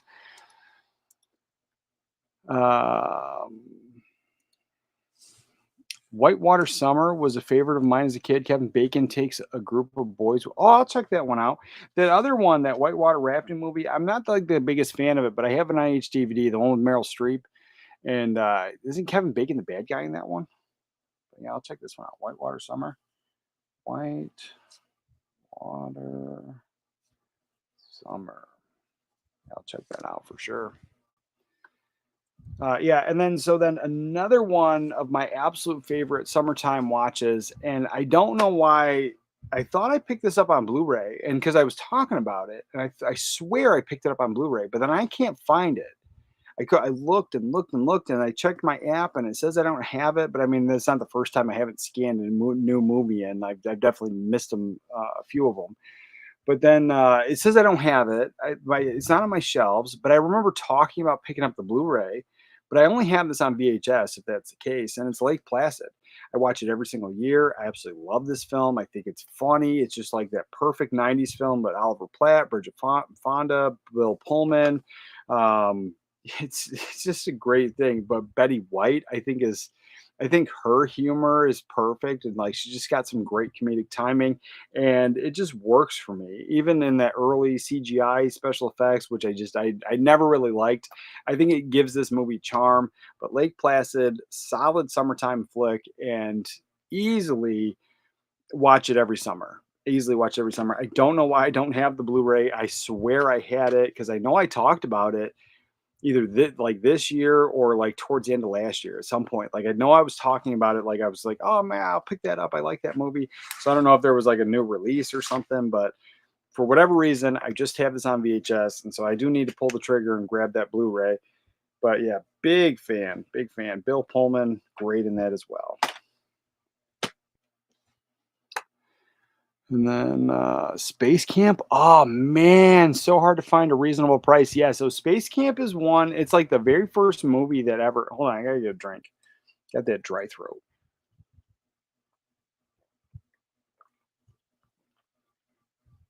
All right, so Space Camp is one that it was the first time that I had like been glued to my seat. I got on the seat of my pant. Like I couldn't move. Like my adrenaline was going. Like it was the first movie that like really didn't mess me up, but like connected with me emotionally. And because like the kids could die, and like that was my mindset. Like especially when they go up to space, and then the one kid gets like out of the space shuttle, and then maybe he's gonna go. Like I just remember like holding on to the armrest and just sitting there watching it, like not blinking, like the heart's racing. I feel like my adrenaline's going. It was like the first time ever that my adrenaline was going, and I wasn't like actively running or doing anything. I was just sitting there watching a movie. So yeah, that was yeah, it's a solid one. I don't own that movie. None of my kids were really into space growing up and stuff. So as a guy, it's one that I just have never picked up. But I would definitely revisit it for sure. I did like it. I liked it as a kid, and I know I've seen it since. But as a kid, man, that movie I thought was because I just was always like, and I still do this with movies, but I'm like, I put myself in that character's position. I'm like, what if I was there? Like it just kind of messes with you a little bit. Yeah, it's a good one. The Absent-Minded Professor. Oh, did we already read this? Absent-Minded Professor in Search of the Castaways. That's the one I haven't seen. Swiss Family Robinson, loved that. Wish they would all come to at least Blu-ray. Oh yeah, for sure. I don't know. Swiss Family Robinson might. We have it on some format. I know we watched it several times. My daughter loves Swiss Family Robinson, and a lot of those older Disney films, like depending on what it is, like she's kind of like, nah, I don't like this. But Swiss Family Robinson, she'll watch anytime. It just has like something like that old movie magic. It just works. Let's see, Swiss Family Robinson had a Blu-ray. It's out of print now. It was part of the Disney Movie Club, so you can get it on eBay, but it's probably pricey now. But yeah, it does have a Blu-ray. It's just out of print, out of print. But yeah, I remember picking that up. I had the Disney Movie Club, so I tried to pick up as many of those titles as I could. Um, Fran Drescher also in Hollywood Nights. Nice, nice. I love early Fran Drescher. Pretty sure she was in Gorp as well. Blank Man would be a great Blu-ray. Yeah, that's one I haven't seen in a while, but yeah, that'd be a fun one for sure. So I liked Blank Man, but I didn't like Meteor Man. They came out about the same time. But yeah, I really did like Blank Man. Woo with Jada Pinkett is fun. Oh, I never saw that one. I remember it though. I'll check it out. And Gary Harper. What's up, Gary? What's up, brother? Juwanna Man. Oh, I remember that one. I do remember that one. Nobody ever remembers this movie, but garbage picking, field goal kicking Philadelphia phenomenon with Tony Danza. It's stuck on VHS. It's such a long title. I would have remembered it. I don't. I never heard of that before. That is wild. And I working at the video rental store. I never saw anything like that either. So that's wild. I'll check. I'll have to look for that one because I still buy VHS, and that's the next one here is another VHS. So I definitely pick up VHS, especially 50 cents or a dollar at the thrift store. I'll pick it up all day long. Just picked up Three Ninjas Trilogy Blu-ray from Umbrella. Sweet. I have the first Three Ninjas on VHS, and my daughter absolutely hates that. I liked it as a kid, but as an adult, like I don't have nostalgia for that one. I think it's fine. I think it's fine. But then because my daughter didn't like the first one, we never picked up the rest. Because I thought about grabbing that Umbrella set. Far Out Man with Chong is hard to get also. Rude Awakening with Cheech and Eric Roberts. I'll check that one out. Rude Awakening, I think I remember. The other one, though, Far Out Man, never heard of it. Solid film. The Flash, I definitely have that VHS. Nice. Love VHS. Gotta love Cheech in From Dusk Till Dawn. Yes. Yes. Yeah, you definitely love him in there, but I'm telling you, like my favorite Cheech and Chong film, and it's not a Cheech and Chong film. They're just in the movie is Yellowbeard. I love it. It's more of a Monty Python movie than it is a Cheech and Chong movie, but all the Monty Python guys, a bunch of others, the Cheech and Chong are in there. It's just great. It's great. I love it. But yeah, Cheech is great in From Dusk Till Dawn. The only thing about so I love From Dusk Till Dawn. And a lot of people complain about like, you either love it or hate it. And a lot of people complain about the fact that it's like the tone shift. Like so the movie feels like a certain way, and then all of a sudden it's like this monster vampire film. And like so I love that. I think it's great. Like I didn't expect it like when I was watching it. The only thing that has always bothered me, it still to this day bothers me, it's something like I don't think I'll ever get over, but also great practical effects is when they turn into vampires and the guitar turns into a torso. Like I'm like that's that's the only thing I can't get over. I can't get over it. Let's see.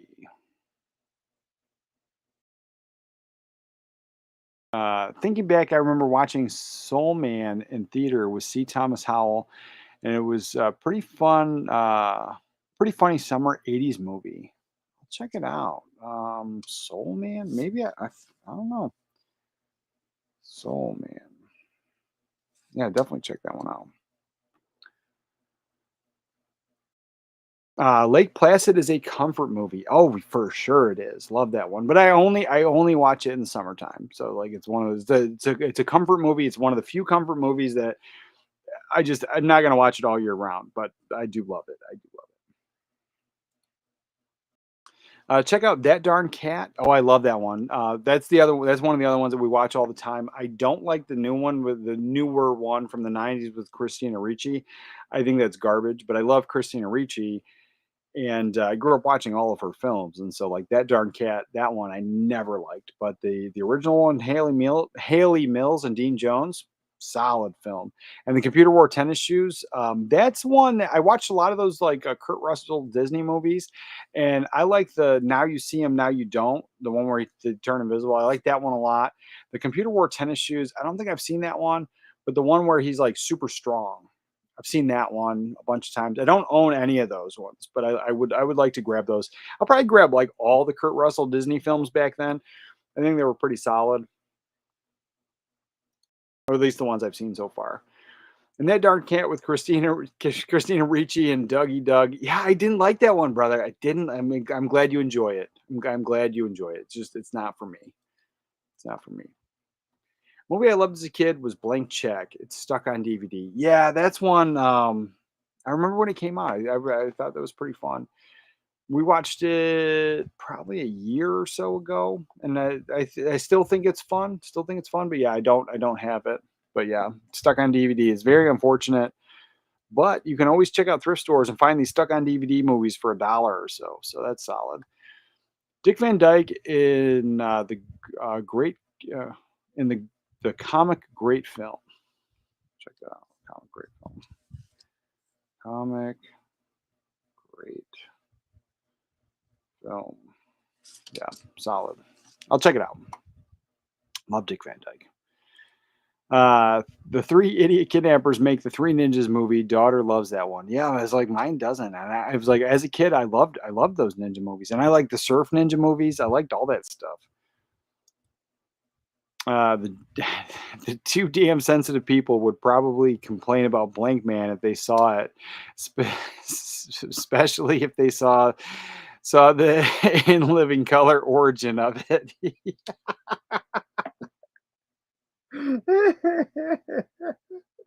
Yeah.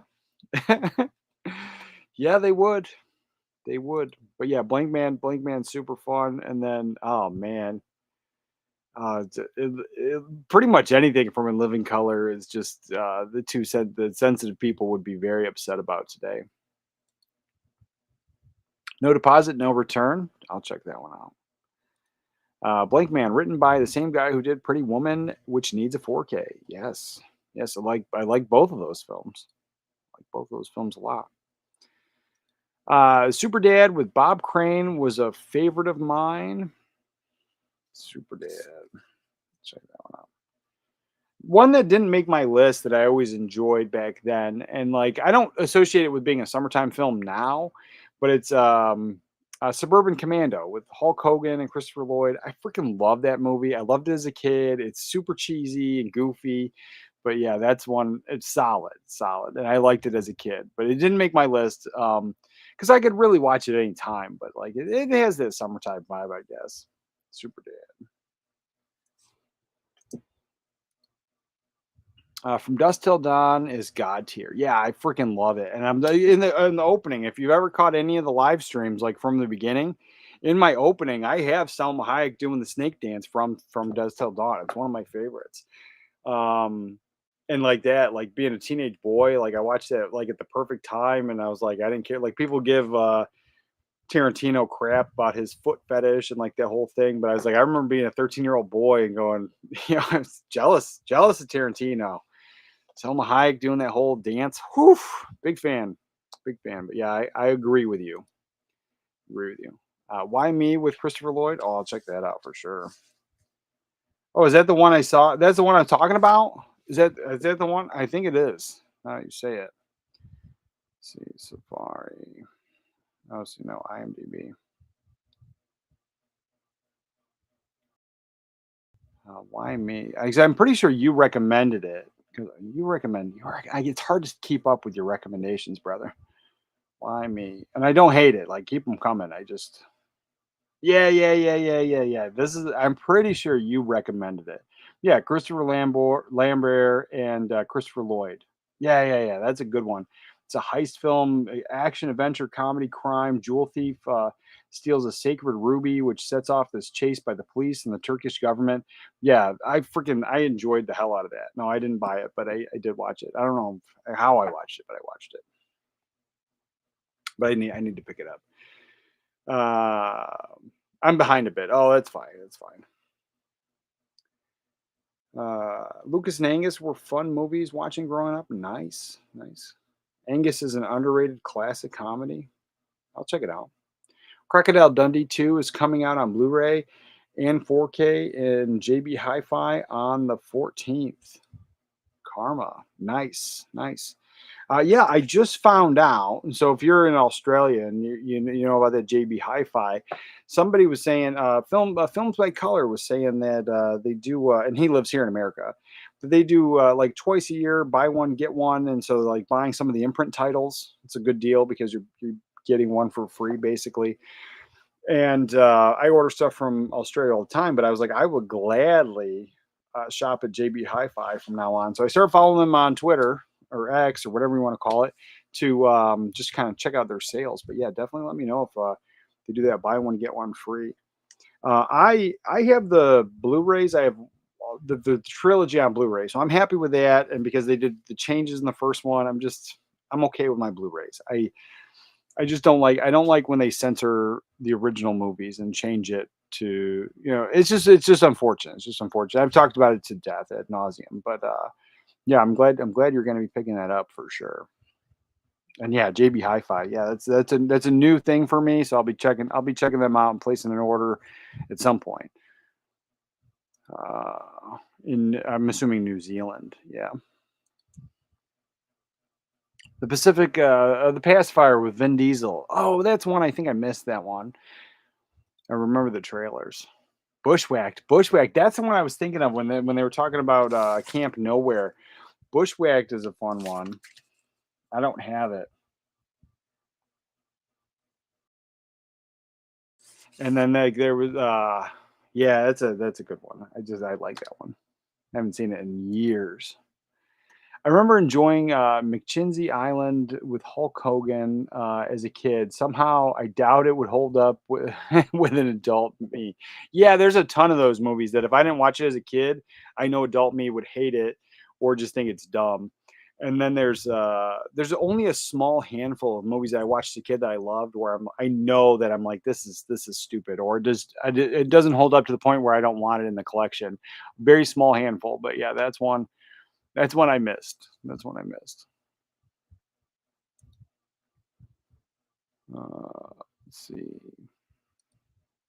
Bought Crocodile Dundee trilogy on Blu-ray to avoid the edits. Yeah, me too. I had them. I had all three of them, but like in a weird way. Like I had the Blu-ray, a DVD, and a VHS, and that's how I had them. And and I like the first one. I have nostalgia for the first one. I like all three. I think they're fine, but the first one's my go-to, I think. But then my wife really likes those Crocodile Dundee movies, and so I was like, with edits, I'm just going to get the Blu-rays because if I don't now, those Blu-rays are probably going to be expensive later. And so I picked up that trilogy pretty much as soon as they announced the edits.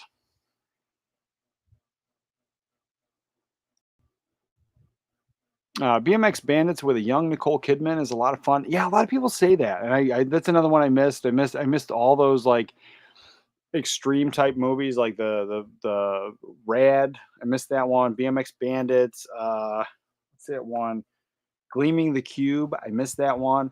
But that's one that's been high on my radar for a long time, so I might pick it up. Um, Christian Slater. I think I got to get it. But yeah, the BMX Bandits. Nicole. Yeah, I think I'll pick that one up. Let me see. BMX Bandits. I'll put that on the list. BMX Bandits. Can't Buy Me Love. That's a solid film, and that almost made the list, but they go to school, so it still has that summertime vibe because like the whole thing is like the last 2 weeks in summer, whatever, and so like it has the summertime vibe for sure. And I watch it a lot in summer, but that's another one. It's on DVD only, stuck on DVD. It's a Touchstone film. Great movie, great cast. Love Patrick Dempsey in there. Big fan. Let's see. One More Saturday Night is one of the best teen comedies of the 80s. No one knows. Yeah, I think you've recommended it a few times. I still haven't picked it up though, but I think it sounds very familiar. Very familiar. Now another one that it's a summertime staple. And now out of these movies and these types of this I guess franchise, whatever you want to call this, it's good. It's definitely good. It's a summertime staple, but I don't think it's my favorite. I don't think it's my absolute favorite, but I do love this movie. And it's Ernest Goes to Camp. So out of all the Ernest movies, I think Christmas is probably my favorite, like my favorite. And I like how the Halloween one, like I love Ernest Scared Stupid. So this one I think is great. And so this one, I grew up with it. I watched it every summer as a kid. This was constantly rented in the summertime. And then we've had it. I only have this on VHS. I don't have this. I think there was a Blu-ray back in the day, but we missed out on it. So I have the VHS. We watch this every year, at least once. But yeah, this is a solid summertime film. Like I don't think it's not summer unless we watch this film. So yeah, that's one. Absolutely love it. But like I said, I think Christmas and Scared Stupid are higher on my list of favorite Ernest films. But for summertime flicks, solid for sure. Celtic Pride, like I thought about it, but I was like, I like the film, but it's not a summertime film for me. For me, I don't it's a basketball season. So yeah, I was like, it's good. It's definitely a good film. Stuck on DVD still because it had the Kino Lorber Blu-ray, but it's out of print now, so it's back to being stuck on DVD or paying that higher price for the Blu-ray. Which I like Celtic Pride, but I'm just not going to do it. Same thing with Cadillac Man. Cadillac Man with Robin Williams. Great film. Great film. I had the DVD. I missed the Kino Lorber Blu-ray, and the last time I checked, it was $100, and I love the film. I just don't think it's $100 movie for me. There aren't many. I mean, like I've definitely splurged on some movies before, and like I've talked about that, but like there's no way I'm spending $100 on Cadillac Man. But I have the DVD. I think the DVD is okay. I would like to get the Blu-ray. But yeah, Celtic Pride, yeah, it's a good film. It's a really good film. The Pippi Longstocking movies are always fun. I remember those, but I don't think I've ever seen them, but I do remember them. It was so big too. Like I remember the Pippi Longstocking movie was like being advertised in the back of some of the comic books. It's kind of big. But yeah, I missed out on it.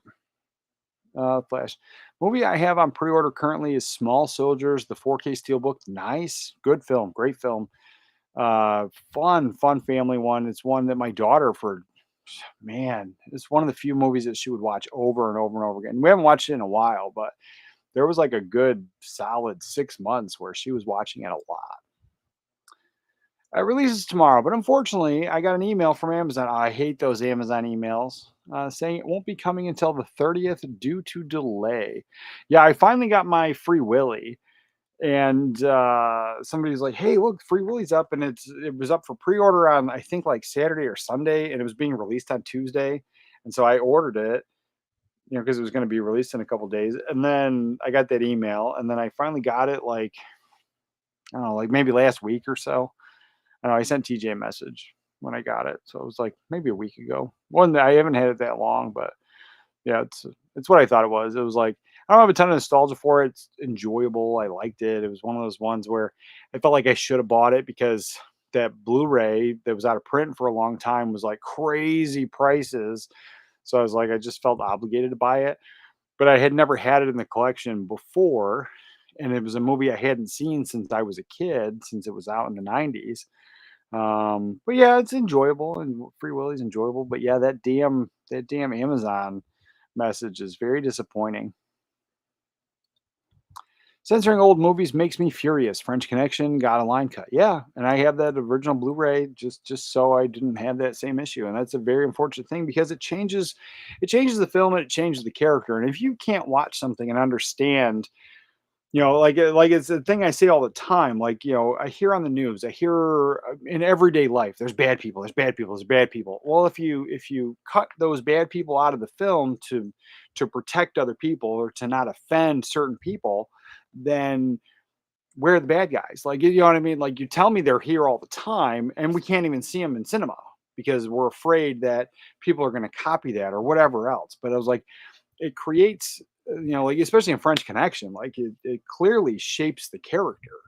And then sometimes if you have like a crappy character or a bad person or somebody with a bad personality, and then they have a redemption arc, you see the growth. You don't see that when you cut this stuff out because you're offended or you think somebody's going to be offended. It's just nonsense. And as it is, like, and it's one of the things that's been frustrating me lately, and I don't have it. Like, I don't. Maybe it's on one of the VHS somewhere, but like most of my VHS that I watch, like there's no message. But like lately, like almost every DVD or Blu-ray I put in says, we don't agree with this message, or we don't align with, the thoughts and the messages that are in the movie or the commentaries or whatever. And I was just like, but you're happy to take the money, like, the message just kind of like, or the warning label just kind of like it takes me out of the film. It really does. Like I pop these movies in for escapism, and then to be bombarded with it, and then have them like the line cuts. Yeah, it's edits are ridiculous. I'm not watching cable. I'm paying for this stuff. Gleaming the Cube is great. That's what I hear. So here I have Cuffs. I have Cuffs. I love that film.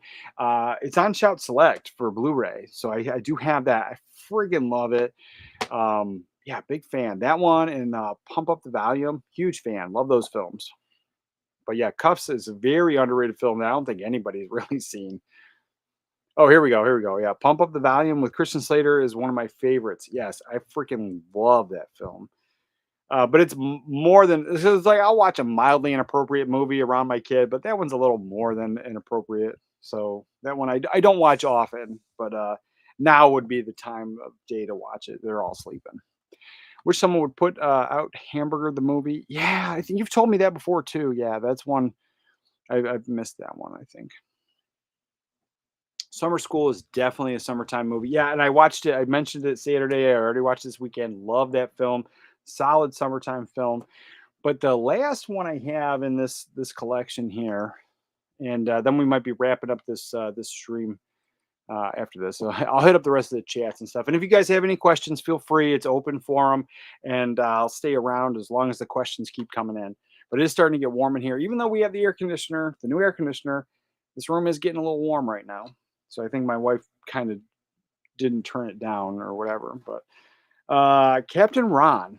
So I mentioned this probably millions of times on these streams or videos, and I've talked about it in numerous. I've definitely made at least 2 solid videos where I mentioned that this movie does not have a Blu-ray. It's a shame, and I'm pretty sure every chance I've ever gotten on a live stream I've mentioned it. But I love this film. Solid, another touchstone film. Great cast. But for me, you can't go wrong. Martin Short. I love Martin Short's comedic timing in Inner Space. I think it's perfect. But all around, I think Martin Short has great comedic timing. The only movie that I never really liked was Clifford, but it's whatever. But other than that, like his comedic timing is phenomenal. And then coupled with Kurt Russell and his comedic timing, I think this is a fantastic film.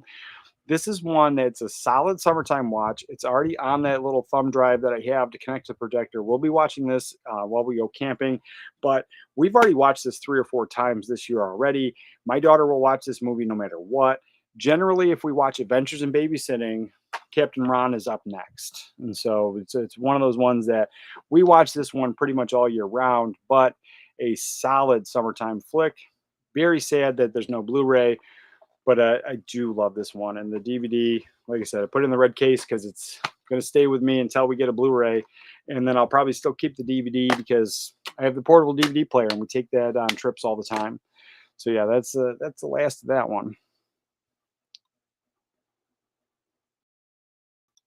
Yeah, Meatballs. I grew up with Meatballs. Like I said, it almost made the list. The Little Darlings was new to me until I got the cinematograph, and I enjoyed it. I love the film. I thought it was great. But Meatballs, I've been watching for many years, and I love that one. And like I said, it almost made the list, but I think it makes most people's summertime lists, and so I left it off. Um, but it could have easily replaced Captain Ron because I talk about that a lot, and I know I don't talk about Meatballs a lot, so it's a great one. Little Darlings is a good one too, but I'm also new to it. I think I've only watched it twice since I've owned it from Cinematograph. And so it's one I just haven't really grown up with, but yeah, solid film for sure. And Foxes is also good, but even with a down, yeah. I agree with Small Soldiers on Blu-ray or 4K. Classic childhood favorite of mine. Oh, for sure, for sure. B Jammin'. What's up? What's up, B Jammin'? Dream a Little Dream with Corey Haim and Corey Feldman. Oh, I love the Coreys. Anytime they're together, and I do have that one. I'll probably watch that one. So I plan on ending this stream and going to watch Nosferatu, so the new one. Because I've tried to watch it, I just couldn't get through it. I mentioned it on the live stream, and now I own the 4K, so I'm gonna give it another chance and try to watch it. Give it a solid 1-2 wide, like for real. And then, but now that you mention that, I might pop that in. I do like that film for sure. Not a summertime movie, but stuck on DVDs. Cops and Robertsons. Oh, that is a solid film. I absolutely love it. You are 100% right. It's stuck on DVD, and it's a great film. It should be on Blu-ray. More people should see that film. Love it. With Chevy Chase. Really wish it would get an upgrade. Oh, me too. Love that film. Rip Malcolm Jamal Warner. Yeah, my wife told me about that just a few hours ago. Yeah, that's sad.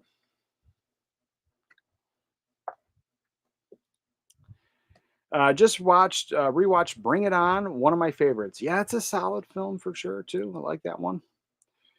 Stick It Stick It is a fun movie too. Oh, I'll check that one out. Yeah. He did. Willy Wonka and the Chocolate Factory with Gene Wilder, solid film. One, I took one look at the version with Timothy Clement and was like, nope, I'm sorry, but the cast of actors means everything. It makes or breaks it. Oh, 100%. 100%. Let's see. All right, give me 1 second. I'll be right back.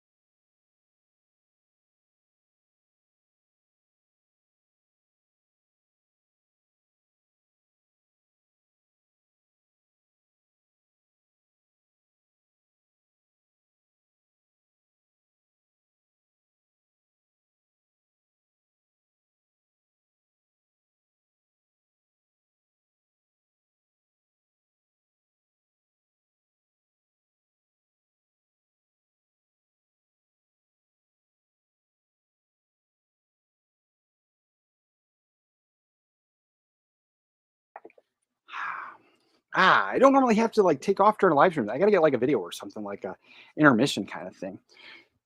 Let's see. Flash. I had the Japanese Blu-ray of Free Willy. I grabbed it once Warner put it back out. Nice. Yeah, I've collected some of the Japanese titles.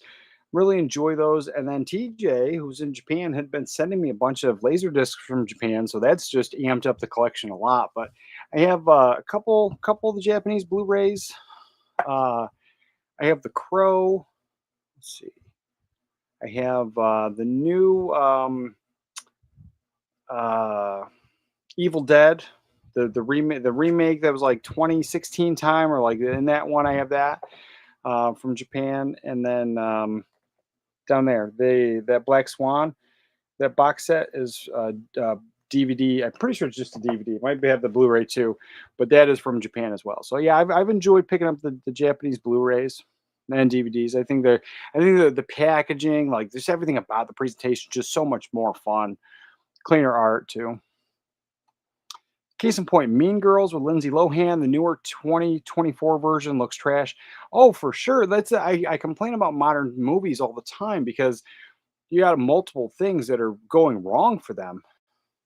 The biggest thing for me, the cinematography always makes it feel like a long TV show. Like the way it's shot always feels like this fast-paced TV show.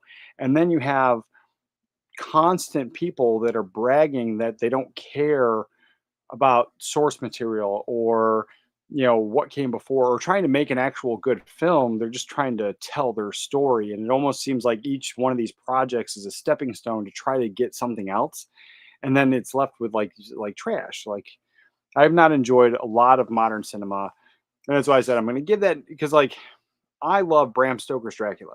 It's in my top 5 favorite films of all time. And Nosferatu, I love the cast.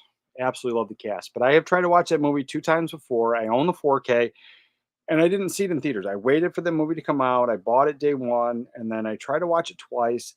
Both times I just couldn't finish it. And so I'm going to give it a solid watch now. But there have not been too many films that I've really enjoyed. And most of the ones that I have enjoyed have been like slashers or horror films, like ones that you know what you're getting when you're getting the film. But then even then, like the new Wolfman, I couldn't stand it. Absolutely couldn't stand it. But what was it? What I watched the other day? I liked something the other day. I don't remember what it was now. But I did not like the new Jurassic Park. Did not like that. Let's see. I got The Wicked Lady with Faye Dunaway. Oh, I love Faye Dunaway. When it was supposedly out of print. Nice. Also, Gone Fishing. That's a good one. That's definitely a solid film. I like that one. That's a good summertime film. Oh, what was it? This one here. I'm talking about like out of print. When Garrett was mentioning this on his stream and I picked it up, this one here is supposedly out of print, but I was able to get it for like under 20 bucks. I think it was like 18 or $19 through Amazon, and it was new. Or no, it might have been used. Might have been. I think it came used, but either way, I got it, and it's like supposed to be out of print, and it like well, it wasn't a crazy price, and I got it through Amazon. So it might have had the cellophane on it, so it might have been new. But yeah, so yeah, getting a film that you think is out of print is solid, solid. See, The War with Kevin Costner and Elijah Wood was good. Yeah, that was good, and I watched it when it first came out, and for me, it's a one and done. I enjoyed the film. It's a solid film. It's a high recommend, but it's one I don't have in the collection because I watched it way back then, and even though I enjoyed it, like I've never had an urge to revisit it. But that one with, and I have it on VHS, but it's that one with Kevin Costner, and he's a bad guy. He's like a killer, and he ends up palling up with this little boy, and they're driving around like I think in Texas. I forget what that's called. That's a good film.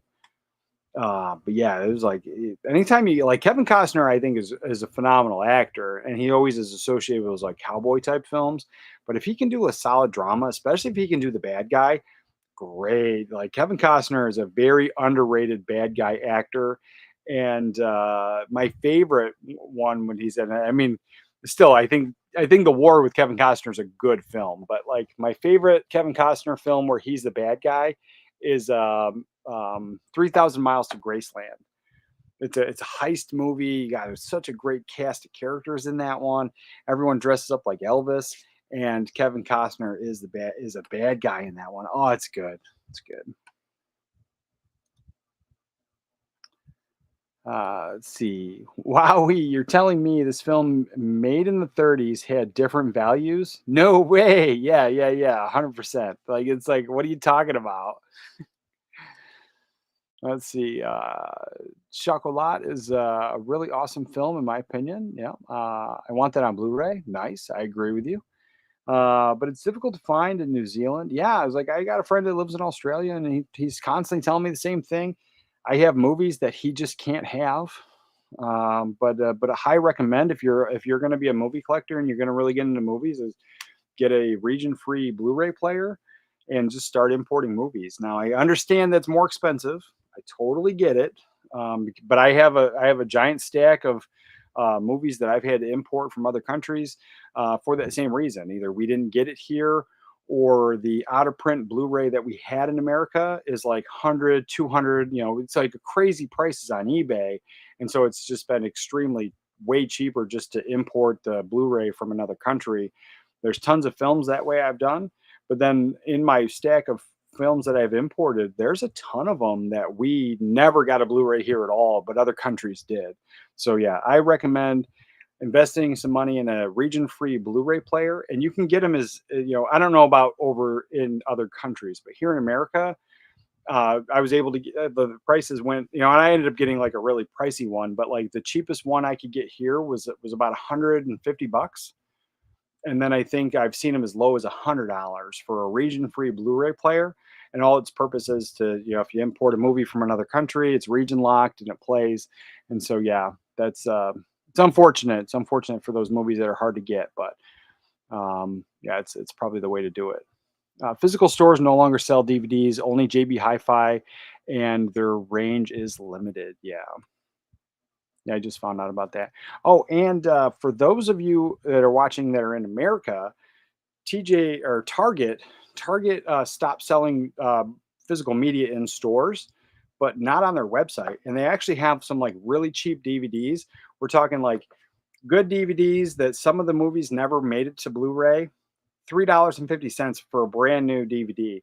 And so then they have some like 4Ks and Blu-rays, and some of those are at the higher price tags of like 30 or $35, but they have a bunch on sale. And like I said, a lot of those DVDs were $3.50. So that's a way to go. And yet Target is still selling physical media on their website in America.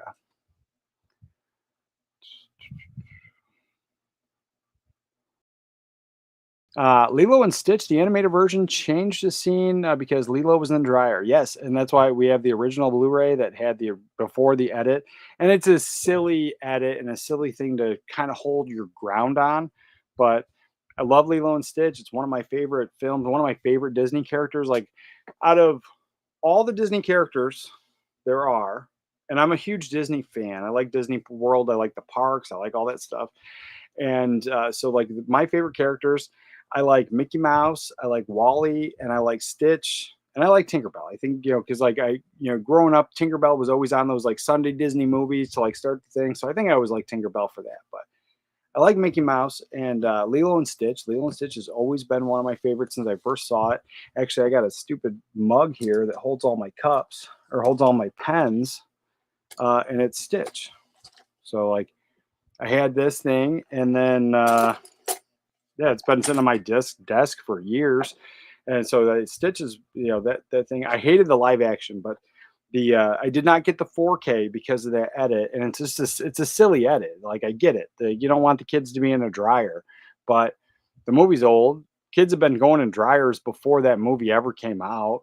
I remember being a kid and my mom making a huge deal not to play in the dryer because I always just want to put my brother in it. So it's it's one of those things like kids are going to want to get in dryers, whether it's in the Disney movie or not. My ex made me watch Mean Girls back in the day, and I loved it. I like Mean Girls. I have the pink case and everything. I put a pink case in it, and I got the and then or no the 4K. I made sure to get the pink case 4K. It's awesome. It's awesome. I love the movie, and I like the aesthetic that they tied it in with the movie. I like it. Big fan. I want Iron Eagle on Blu-ray. I had that on VHS. I think that's a solid film. I think it's a solid film. Be a good Blu-ray.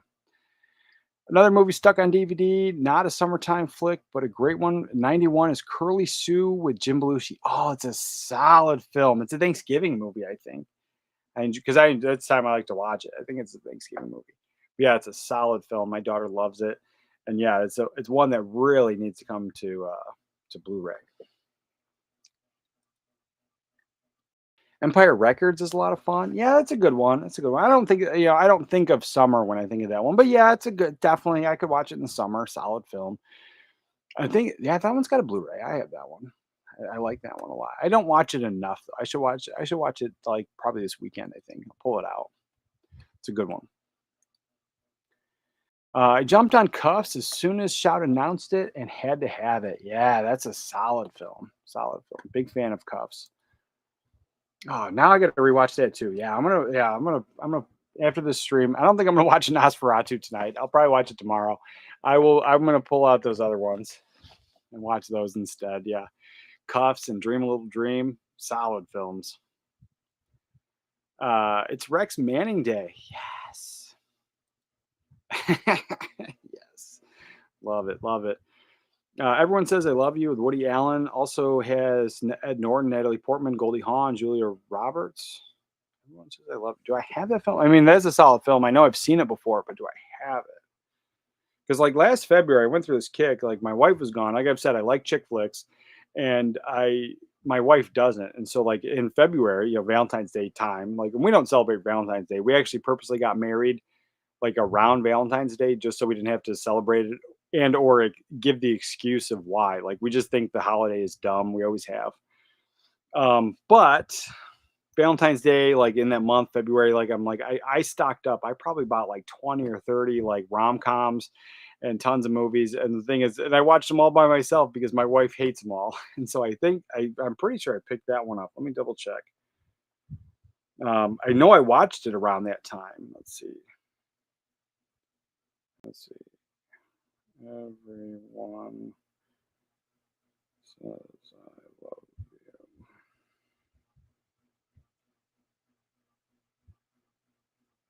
I do not have it. No, I'll have to pick that one up. But yeah, the solid film. I like that one. Nas for Snorefest. Yeah, that's what I feel like. That's what I feel. But I own it. And so I paid money for the 4K, so I'm gonna give it another chance. But I feel like I just hate it because I'm bored. it's a sleepy time movie for sure. But I like Bram Stoker's. Oh, that movie sucks me in. I freaking love it, and so that was what I thought. I thought I was going in with that bias of like I love that film so much, so this one here is just going to automatically be crap. And but that's the thing is I think it's boring. I think like the way they color graded it, I feel it's just not that it's not the same. It's not right or something. So, like, but I'm gonna give it another solid chance because I own it. And then after this, if I can't get through it or I actually finish watching it and I don't like it, I got to get rid of it. I'm not gonna keep it. But I love the actors. That's the issue. I think the actors are solid. Dude, I just watched Me, Myself, and Irene. I couldn't stop laughing. Oh man, I haven't seen that in years. I saw it when it first came out, and it's just one of those ones. It's I know it's like it's too inappropriate, so I've never had it in the house because of the kids, and so because it's like when am I gonna watch that one? But yeah, that one's a fun one. That one's definitely a fun one. Yeah, for sure. Um, after these messages, we'll be right back. Yeah, am I behind? Probably behind. Morgan Stewart's Coming Home with John Cryer's a fun one that's on DVD only. I'll check that one out. Yeah, the DVD only stuff is like it's amazing, and it's amazing to me where people have that like mindset of like, well, it's on DVD, I can't have it. Well, then you're never going to enjoy the film. Like I said, I've said a million times, I have movies over here that are on VHS only. Peggy Sue Got Married is a great Coppola comedy. I don't have that one, but I've seen it. And Unhinged. What's up, brother? What's up? I watched Alien Resurrection last night for the first time in decades, and I still don't care for it. Time heals nothing. I agree with you. I agree with you. Alien Resurrection. Yeah, I like Alien. Alien is good. Aliens is great. We don't care about Alien Resurrection. Oh, that's what it is. A Perfect World with Kevin Costner, directed by Clint Eastwood. That is a solid film. Solid film. I do like when Kevin Costner is a bad guy, for sure. Oh, and that one of my favorites. And I do love Dane Cook. I was like I listened to some of his comedy. I used to listen to it while I go to work and stuff. And I thought it was kind of funny, but like I never was like super into Dane Cook. But I liked some of his movies, like that, like he's in that one, with Mr. Brooks with Kevin Costner. So he's in that one, but he's not funny in that one. He's not supposed to be funny. It's more of a serious role. Enjoyable. Love that movie. Solid movie. And that one came up on my because I made a video of top 10 favorite serial killer movies, and Kevin that one came up on that list because I love it. I think it's great. But then YouTube didn't promote that one, and I got like a little warning. It's like your title is not really good for advertisers, and this subject matter might not be appropriate. And so I just feel like nobody saw that video because YouTube decided it was inappropriate. But all it was just these are great serial killer movies, and I even added in clips and stuff because then there's a good one, and I like to watch it in the summertime, but it's probably more like a fall movie. So maybe I'd like to watch it in August, I think. But it's one with Robert Downey Jr. and it's In Dreams. If you've never seen that movie, it is good. It is a really good film. But I do like Mr. Brooks. That's a solid film. But then those other Dane Cook films. There's My Best Friend's Girl with Jason Biggs. Like that one. And then Employee of the Month. That's one of my all-time favorite comedies. It easily makes my top 25 favorite comedies. We watch it a ton in the house. My daughter loves it. And so that one. So yeah, those are like three solid Dane Cook films, including Mr. Brooks, that I really enjoy. But I mean, it's a Kevin Costner film, not Dane Cook just happens to be in that one. But yeah, great movie for sure. The Book of Eli, that's a good one. The Punisher with Thomas Jane, like that one. Watched it multiple times. Really great movies. Yeah, for sure. Love that one. Yeah, Book of Eli, I can't get enough of that one. Um, the Thomas Jane Punisher one, I like it, but like, it's just been like marveled out, superheroed out. And I mean, I get like the Punisher's not really a superhero, but like I'm just kind of like marveled out. And so yeah, that one I thought about watching it this year, but I'm like, I don't know if I will. but it's a good one and I own it. I have the other Punisher too, but I like the Thomas Jane one better. And like Thomas Jane, I feel has that same issue that I think Aaron Eckhart has. Like I like both of them. I think they're both good actors, but it's almost like their movies get kind of either forgotten about or they never ever get like put up on a pedestal like some of these other films.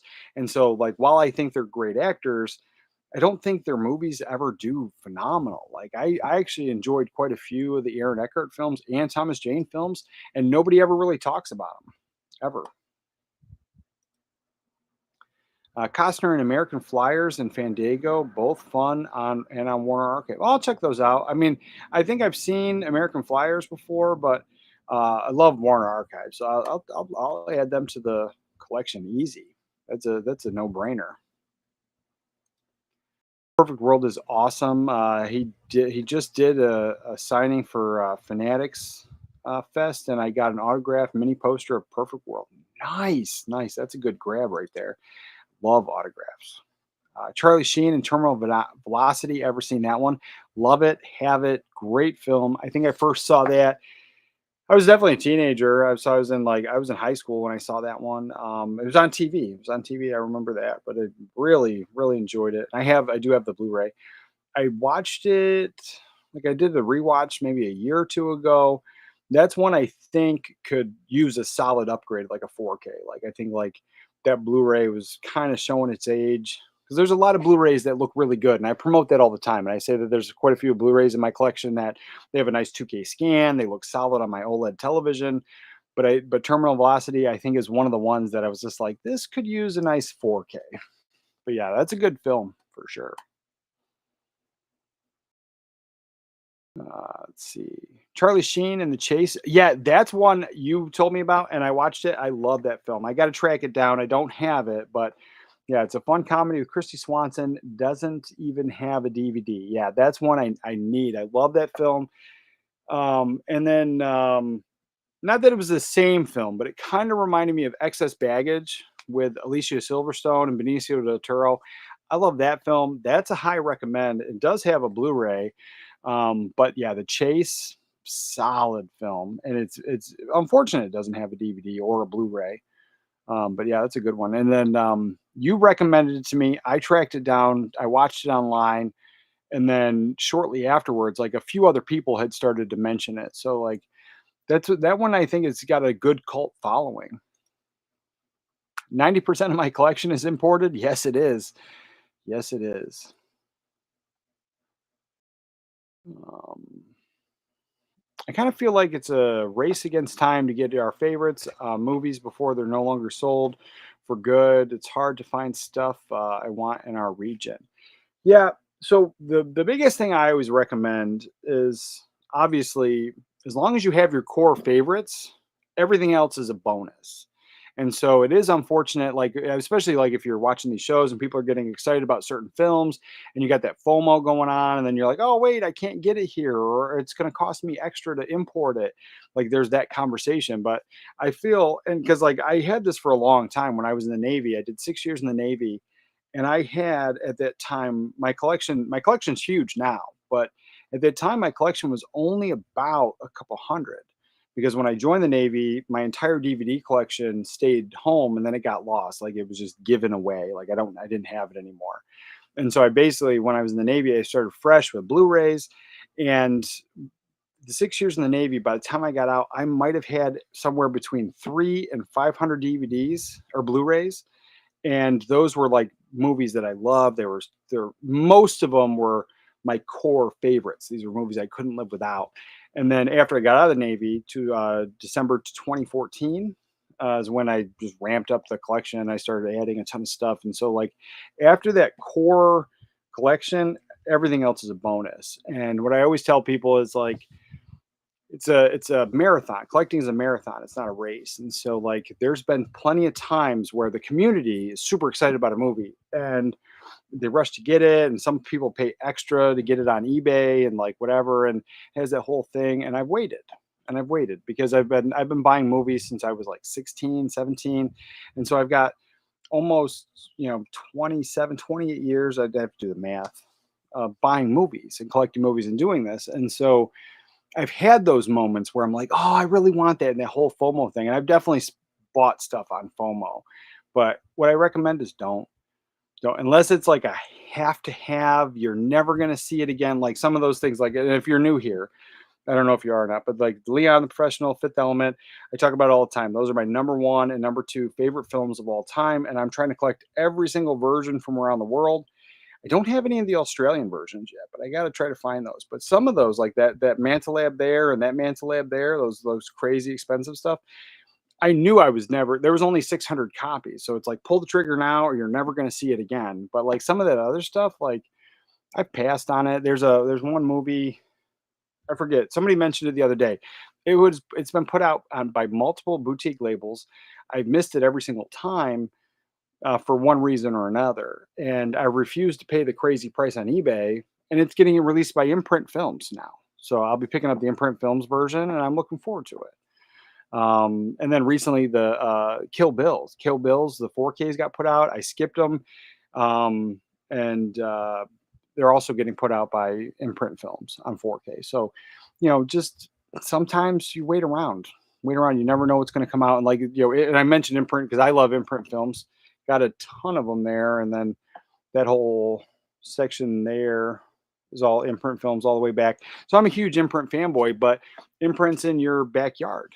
So like that's just waiting is worth it. Like I know was it Vinegar Syndrome or somebody put out the Keep.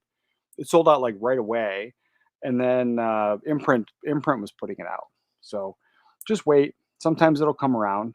But if not, make friends, make internet friends with somebody that you can, send movies back and forth. Like there's times where if there's like a super hard to find movie, I will definitely track it down. Like if I can just pick it up here for on the cheap or whatever, and I'll just send it to somebody. Like so find that. It's a good thing to have in your collecting journey for sure. Thankfully, I now live a 10-minute walk from a secondhand shop that's wall to wall DVDs. Yeah, that's awesome. That is awesome. Let's see. Uh, actually, own the Chase on DVD. Nice, nice. Yeah, I have to look for that DVD. It's a good film.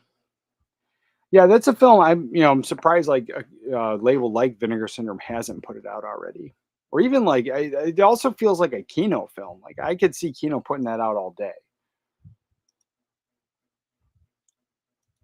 Even Cinematograph, I could see Cinematograph putting it out. It'd be great. I'm in a dryer right now. Yes, you are. Yes, you are. Let's see. Yeah, so many movies never came to physical media. My Date with the President's Daughter, nice. Model Behavior, Justin Timberlake, Brink, Motocross, Johnny Tsunami. Yeah, tons of those films. Yeah, and there's one I have it on HD DVD, and we've never got the Blu-ray release here in America. I don't know if they got one anywhere else, but they had Dukes of Hazzard with Ashley Simpson and Johnny Knoxville, Burt Reynolds. That has never got an official Blu-ray release here in America. It's stuck on DVD, and then they put it out on HD DVD, which I own, and then apparently like 90% of those HD DVDs on Reddit, people complain are disc rotted and don't work because there's an issue with the HD DVD Warner Brothers titles. But my title works. I watched it probably like 2 or 3 times a year for the past like couple years since I found it, and that's what kicked off my HD DVD collection was that title, and just magically mine worked. So yeah, there's tons of films that have just never made it to Blu-ray, and then you go back to the VHS days. There's tons of great films that are hidden gems too, like wonderful films that are just stuck on VHS, never made it to DVD. Um, Oh yeah, for sure. To Curly Sue, definitely Turkey Day, Christmas movie for sure. Um, love watching around the time. John Hughes movie, no one knows, is Reach the Rock. Yep, I didn't never heard of that one. Everyone Says I Love You is a musical, sort of. Yeah. Which is better, One Crazy Summer or Better Off Dead? I think One Crazy Summer. I love them both. Like I love them both. I can't live without them. I have both of the films, and I've always had them. As soon as I knew about them, I've had them in my collection in some format. But I think One Crazy Summer is the better of the two. I love them both though. It's tough, but I tend to lean on Better Off Dead. Of course you do. Of course you do. We're opposite. We're opposite. Let's see. Dracula with Franklin Gala is good. Yeah, yeah, yeah. I got to pick that one up too. I don't have that one, but yeah, good one. Let's see. I recently watched 13 Ghosts. Very clever concept, and The Queen of the Damned with Aaliyah in it. Rest in peace. Great movies, in my opinion. Both great movies. I love them, but 13 Ghosts is actually a remake, and I don't remember who put it out, but I have the original as well. Oh, Indicator Films.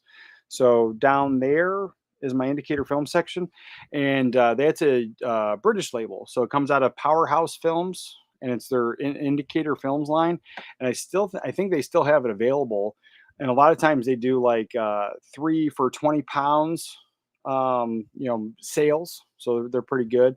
So if you're going to import stuff, and I've imported from there, and I don't think the shipping is too bad to the US. I don't know how it would be to you guys, or if there's like if there's anybody that carries the Indicator line over there in New Zealand. But 13 Ghost, I think, is a high recommend. One, it's an older film. Two, it's black and white. But then it also did this thing where it was in that time period in cinema when the theaters weren't doing very well. And so they were doing all these gimmicks to try to get people to see movies. And so that movie has, and I forget what they called it, like something vision. It was like something, it was like a form of 3D, but it would tell you at a certain time during the movie to put your glasses on. And there was these special glasses, and that's when the ghost would appear in film. If you didn't wear the glasses, you didn't see the ghost. But if you did, and so then they incorporated the glasses scene in or using the glasses in the new 13 Ghosts, because that's how they see the thing. So I thought that was kind of neat, a throwback to that. But I like the story of that original a lot better than I like the new one. So the one they made in the 90s, for almost ever, like from the time that I saw it in the 90s till just a few years ago, I thought it was the only one. I didn't realize it was a remake or a reboot or whatever. And I always enjoyed it. I liked the film. I still like the film, but I think that original story was a little bit better, because it was just something the way they did it, about like there was money involved, and really really enjoyed that one. But the one with Matthew Lillard, it's a solid film. I enjoy that one. But yeah, very very good films. And Queen of the Damned, good. I liked those books when I was a teenager and those movies were coming out. I was really into vampires and reading all the books. And yeah, Queen of the Damned's good. And Aaliyah, just beautiful. You can't go wrong.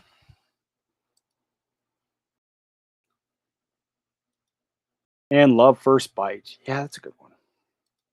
Bone Tomahawk is a great one. It's not really a summertime flick. I mean, I guess it's like it's in the desert, so yeah, sure. But yeah, it's a good film. The scene where a guy is literally split in half and very graphic. Yeah, yeah, I enjoy that. I think it was a good one. Dragged Across Concrete is okay. Yeah, I enjoyed that one too. I picked it up not too long ago from the used bookstore, so I got it real cheap. And I've only watched it the 2 times. So I watched it before I bought it. I saw it. It was like on some kind of streaming service, and then after I bought it, I saw it the one time. So I enjoy having it in the collection, but it's not one I go to often. Love Titan AE. Yeah, I saw that one in theaters. I thought that was good. Just got License to Drive on DVD. Nice, nice. I don't think I have. Do I have? I must have it on DVD. I know I have the VHS for sure. And then I finally pulled the trigger and spent a ton of money and got the Blu-ray out of print on eBay. And because I freaking love that movie. My first memory of watching that movie, I was in like elementary school, and I stayed up late. Like I had a black and white TV in my bedroom, and I remember I was told to go to bed, but then like I just on a whim turned on the TV and just stood next to it with the volume really, really low with my hand on it, because I had this old black and white TV with the turn knobs where it's like click, click, click, click, click, and then the second turn knob, and then to turn it on was a black knob that you would, and it would click too when you turn on it, a real loud click. And so you had to, like, if you held on to it and you did it really really slow, it wouldn't be so loud. You can turn it on and turn it off. But I remember standing there watching that entire movie and just being hooked on, my black and white TV, holding onto the knob. And oh, it's just, well, I love it. I love it. It's a great film. Glad you picked it up. And yes, it was the affordable option over the Blu-ray, but it's one of those things. I love the film, and I've told the story too. Like, there was three movies I was going to buy, and I had them in my Amazon cart.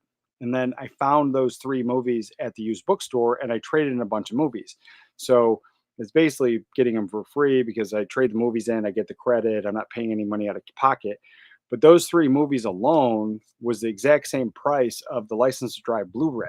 So I got them super crazy cheap, and I wasn't paying. I was going to spend that money anyway, and so I looked at it as I spent X dollars. I got License to Drive and those three movies, and then so when you divide the amount of money I actually spent on License to Drive between those four movies, I feel like it's completely justifiable. But like, it was gut wrenching to like push, yes, check out and spend that kind of money on one movie. But I justified it because the movies I had in the cart I found for cheap.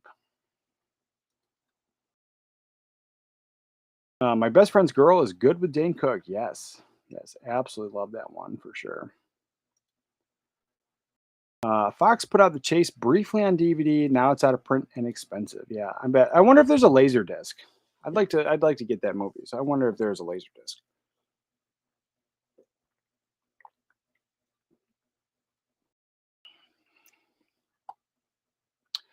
A Blu-ray that looks great on my OLED is The House with the Clock on Its Walls. Looks like a 4K. Yeah, yeah, yeah. That's a nice solid one. A lot of those newer movies shot on 4K or shot digitally on, the digital cameras and the newer stuff usually look really really solid on Blu-ray.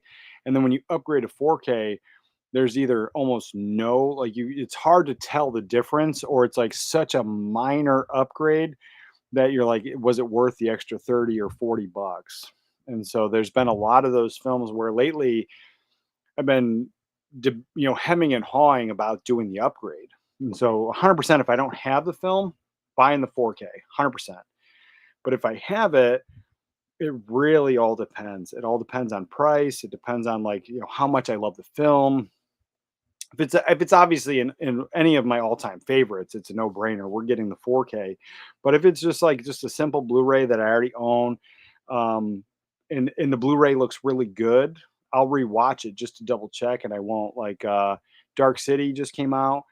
I really should get that Arrow video. It's a big chunky box set. I like that stuff. I'm a sucker for that. But that Blu-ray, it looks amazing on my OLED. It's hard to justify the double dip on a movie that I don't get to watch that often, because it's a movie that, even though I don't find it inappropriate, it's a movie my wife doesn't like, my kid doesn't like. So like anytime I watch it, it's like it ruins family time because now it's just me taking up the living room, you know. But yeah, for sure, that's a solid one. Crom. Hey, King Conan. Welcome. Welcome. Kevin Costner and Weird Al Yankovic grew up in the city block I grew up in, Linwood, California. Nice. Nice. That's kind of cool. Kind of cool. Let's see.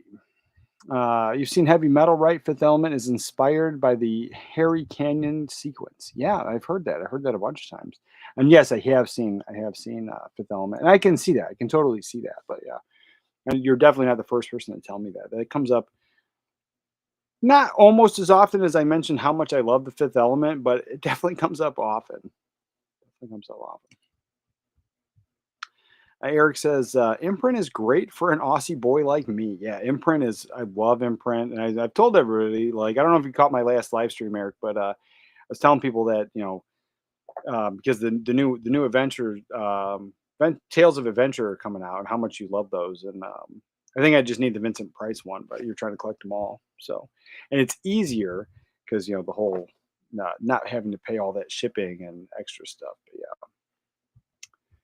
Yeah, solid films, and I love Imprint. Love Imprint. Uh, Not that I ever would move to Australia because everything would try to kill me. But it's almost tempting just to get a cheaper imprint title. Imprint has Searching for Bobby Fischer. Oh, I don't have that one. I'll check it out. I haven't seen Searching for Bobby Fischer in a long time. It's a good one. It is a good one. Thanks for your advice. Yes, of course. Our favorites is a Double Jeopardy. Yeah, always. And I found it on Blu-ray by Imprint, and I had to get it instantly because it's often a movie forgotten about, and it's a fave of ours. Nice, nice. Grandma's Boy German import was a must for me on Blu-ray. That's one I've been tempted to snag. I have the DVD for sure.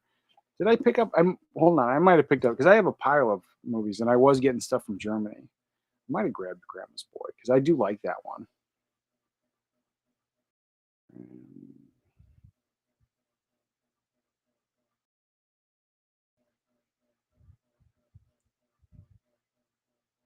Nope, I don't. Oh, I fat fingered it. That's why. Let's see. Grandma's Boy. I only have the DVD, so I did not pick up the German. So yeah, that one's been on my. I've thought about it. I've seen it. I knew it existed, so I probably should grab that sooner than later. But I have quite a few Leon and Fifth Element titles coming in, different DVDs. I'm trying to get them all, like I've said a bunch of times. But then right now I'm focusing on all the DVDs because I think there was like I don't know. I have to double check because like some countries had the same artwork. So if like Spain and France have the same artwork, I'm not going to pick it up. But if it has different artwork, I'm trying to collect every single version from all around the world. And last I counted, I think there was like 17 DVDs. And then Brian over at Last Movie Standing was doing these custom boxes to house your units. And just like I have that Frank Capra box set, I think that holds like 20 movies or something. And maybe there's like 18, but then there's a couple discs that are like two discs in one case. And so like whatever. I think there's a good amount of deep Blu-rays inside that Frank Capra box set. And so like it would be a box set like that to hold all the DVDs and try to organize these shelves a little bit better. And so that was my focus right now. So I was trying to knock out that part of the collection, get all the DVDs, which is a difficult thing because I keep finding a new one from a new place with new artwork. So it's always adding. So I have a bunch of stuff coming in, but then like they're being shipped not from Amazon. So and that's where I ended up like finding them.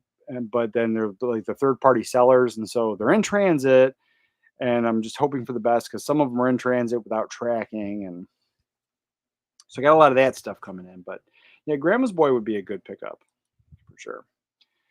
Gunther and the Paper Brigade. Oh, I'll check that out. I never heard of that one. Check that one. Gunther, Paper Brigade. Got that.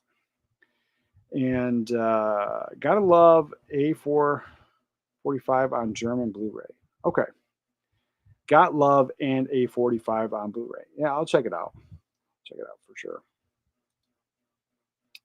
Sounds interesting. Carm says, I'm keeping Google alerts and such for movies I have, so I am alerted when they become available. Okay, definitely check that out. And then like Saturdays, I don't normally do this live stream at night. Normally I do my live streams on Saturday morning, and most of the time it is talking about the new releases, things that are coming out. So there's always that way to stay informed. But then like what was the other thing? There was like another way. I mean, obviously the alerts, but then you can always sign up for if there's like a specific movie you're looking for. You go to Blu-ray.com, and if it's not available, a lot of times it'll give you an option to put your email in and then send you the alert if when it becomes available. But then like 9 times out of 10, because I'm talking about it on Saturday, I usually get the email like a day or two after I've already talked about it. So there's that. But yeah, I do that a lot. I did that for Summer Rental. It's one I remember off the top of my head, but not every movie is listed, but there's a lot of them and that don't have a Blu-ray yet, but they have that spot where it's coming soon or it might be coming. And then You can put your email in there. Let's see. One of my favorite movies has no Blu-ray is Queen's Logic with a big cast, including Kevin Bacon, Jamie Lee Curtis, John Malkovich. I would check that out just based on the cast. That's why. That's the only reason I watched that movie. Noises Off. Phenomenal cast, and that was a fun movie. I really enjoyed that one. But like just the title alone, I'm like, what the heck is this? Just the cast is why I watched it. Better Off Dead is coming to 4K in the coming weeks. I have it on pre-order. Yeah, that's a good one. I enjoy it. I'll get it eventually. That was not a day one for me. I love my Blu-ray. I think is okay. But yeah, I love the film. I think it's great. Indicator still has Michael Palin's Missionary, I think. All right, I'll check it out. I like Indicator. Wish we had Zorro the Gay Blade. Yep, with George Hamilton on Blu-ray, but people would be so offended now. Yeah, they would. They would. Wow HD has free shipping, and buy 3 in stock items, get 15% off. Check out the site for importing stuff. Okay, I like to import stuff. Well, let's see. Splash needs a Blu-ray. Yeah, I almost pulled that one for Summertime Flicks, but I assume everybody talks about that one too. But yeah, it's a solid one. It's on DVD. It had a Blu-ray, and I don't know if it was an imported Blu-ray, but it had a Blu-ray, and it sold. It's been sold out forever. Like it definitely has like a really high price on. It has a pretty good high price on eBay. Let me double check. Because it might be an import, but I know for a fact there was a Blu-ray at one point. Yeah, Splash did not get an American Blu-ray, but they did get a Spanish Blu-ray or an Australian Blu-ray, which is out of print, and last I checked was very expensive. And then it did get some from another country. I don't recognize the flag, but I probably should. But in my ignorance, it came out in 2013, and that's another one out of print. And then it got one in Italy. It looks like at the same time, and then I think that one's out of print. Yeah, currently out of print, and another one that like we're talking when you look it up, like those imprinted or those imported splash titles on eBay no cheaper than like $100, $200 I've seen. So yeah, that and unfortunate they're imports, which I don't mind, but I was like, I'm not spending that kind of money on an import. Very rarely will I spend that money on a domestic Blu-ray. But yeah, so it did get foreign releases on Blu-ray, and normally when there are the foreign releases, I'm not seeing those crazy higher prices when they're out of print. Like I'm picking them up for like $11, $10, $9, like real cheap. But yeah, that one holds a real good value apparently. But yeah, that would be a day one pickup. But yeah, we never got one here in America. I have the DVD. It's passable, definitely passable. I would like to see a high definition version of that movie. Eric, I tried buying License to Drive a few times. All that came up it was in bootlegs. Oh, yeah, that's always something to be wary of. Bootlegs, and some of them are getting really good now. But yeah, no, I picked mine up. Mine was a legit copy of Fox title, but there's a one that comes up all the time. Papa Cadillac is it's an import. I don't remember where it's from. Probably Spanish one, probably Spain. And then I think there was a German License to Drive. Those are the only other Blu-rays that I'm familiar with, and those are still kind of on the pricier side. Mystery Date with Ethan Hawke and Terry Polo is a fun teen comedy. Yeah, you've mentioned that a few times. It's on my list. It's on my list. I just haven't pulled the trigger on it yet, but definitely on my list. Let's see. There's absolutely a laser disc of The Chase and Vertical Limit. Are they pricey? That's the other question. Because if they're not pricey, I'll pull the trigger today. Seal the Chase Laserdisc for 30 bucks on eBay. Oh, that's not bad at all. I'll grab that. 30 bucks, I don't think is for that movie. Like other movies, I'd be like, I'll get it cheaper. But for that movie, 30 bucks, I think is a very fair price on Laserdisc. Soderbergh's Kafka needs a 4K. Yeah, I don't disagree. The thing is, like, even if I don't like the movie, I think they should have at least the upgrade. Like, I think all movies should come to the newer formats, just because of like, if the movie's not for you, there's a movie for somebody. Like, it's always that I've always had that mindset where, like, like not every movie is made for everybody, but there is definitely a movie for you, and that might be the movie. And so like there's people getting into collecting and getting into watching movies for the very first time, and just all the stuff that's stuck on these older formats that they're missing out on. Like I've seen and talked to tons of people in the comments on some of my videos that have that thing of like, I'm younger, I come from this generation or whatever, and then like I'm just starting getting into it, and they're like, what would you recommend? Or I'm just starting to pick up my favorites, and there's that. But then there's like tons of these movies that they're completely missing out on because they're stuck. And like one of the ones here, right here, Pool Hall Junkies. This movie is stuck on DVD. I have the VHS, stuck on DVD, never got a Blu-ray. Amazing cast. You got Mars Callahan, Chaz Palminteri, Rob Steger, Michael Rosenbaum, Rick Schroeder, Allison Eastwood, and Christopher Walken. Phenomenal movie. And this was written by, I think, Mars Callahan, but just Chaz Palminteri and Christopher Walken. Like, why is this not on Blu-ray? I love it. It's a cult classic. I think it's a great film, but this is a movie that I think, like, not just movie buffs, but I think like younger people that never got to experience the video rental store and finding those hidden gems, because that's where you'd find something like this. You're like, oh, I'll check that out. Christopher Walken, I'll check that out, totally. And then you're like, oh, either you love it or hate it. But if you love it, you're gonna tell all your friends about this movie. And they don't have that video rental store experience. But the fact that this movie's stuck on an old format that nobody really knows it about and doesn't get talked about, you have that newer generation that's just now starting to buy stuff, and this movie is going to pass them by.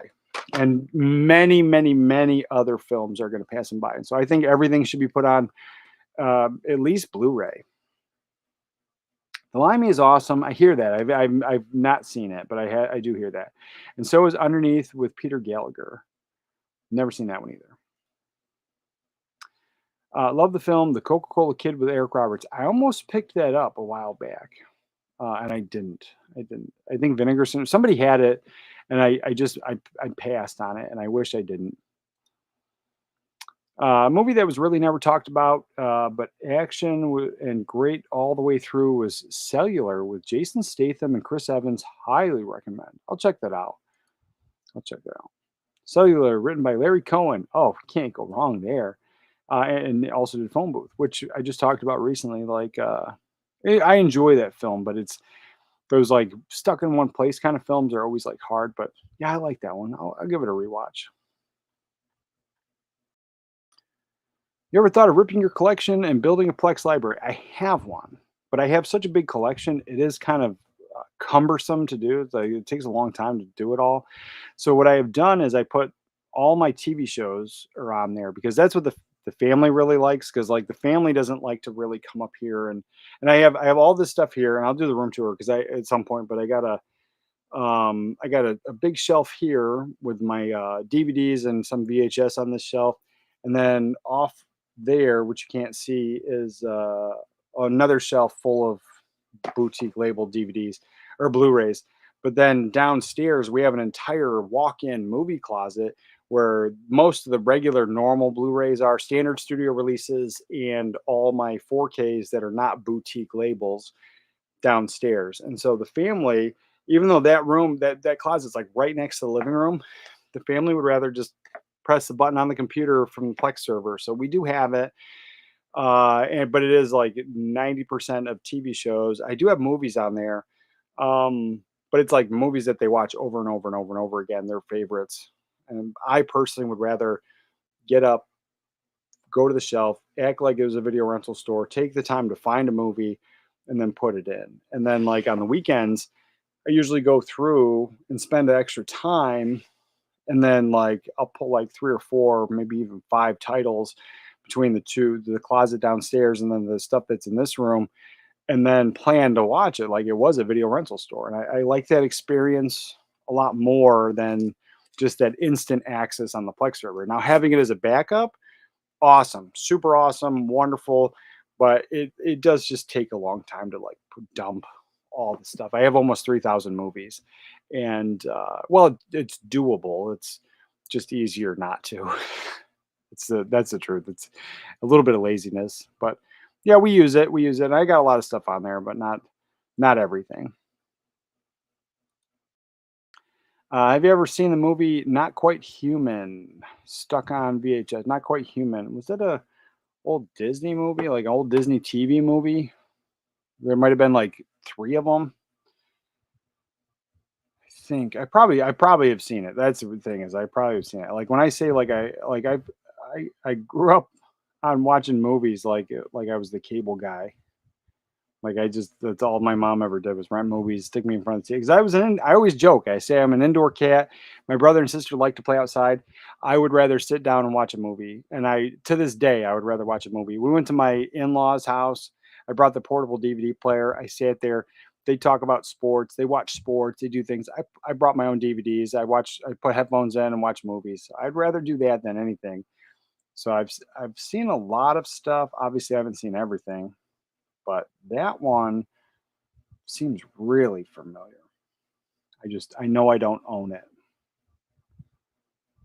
Quite. Yeah, Not Quite Human. TV movie from the 80s. Yeah, I'm pretty sure there was a couple of these with Alan Thicke. Oh yeah, Robin Lively. I love her.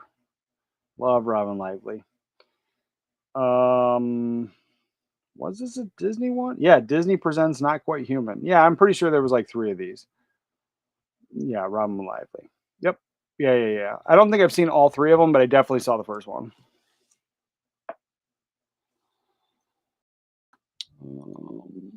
Let's see. There's a film I can't remember the name of where there's an old lady who ends up burning some weed in a pile outside.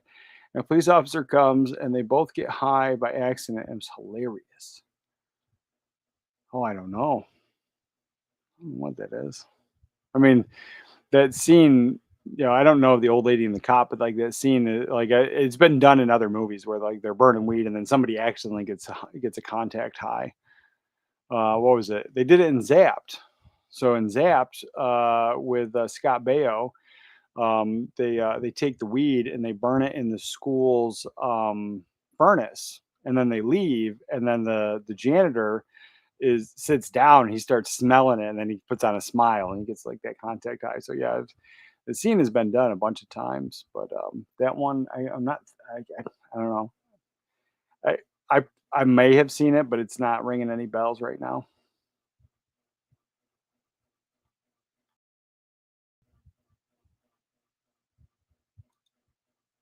The Splash Blu-rays are the uncensored ones. If it got, oh yeah, yeah, yeah, yeah. I forgot that the streaming they added like digital hair to cover her butt and stuff.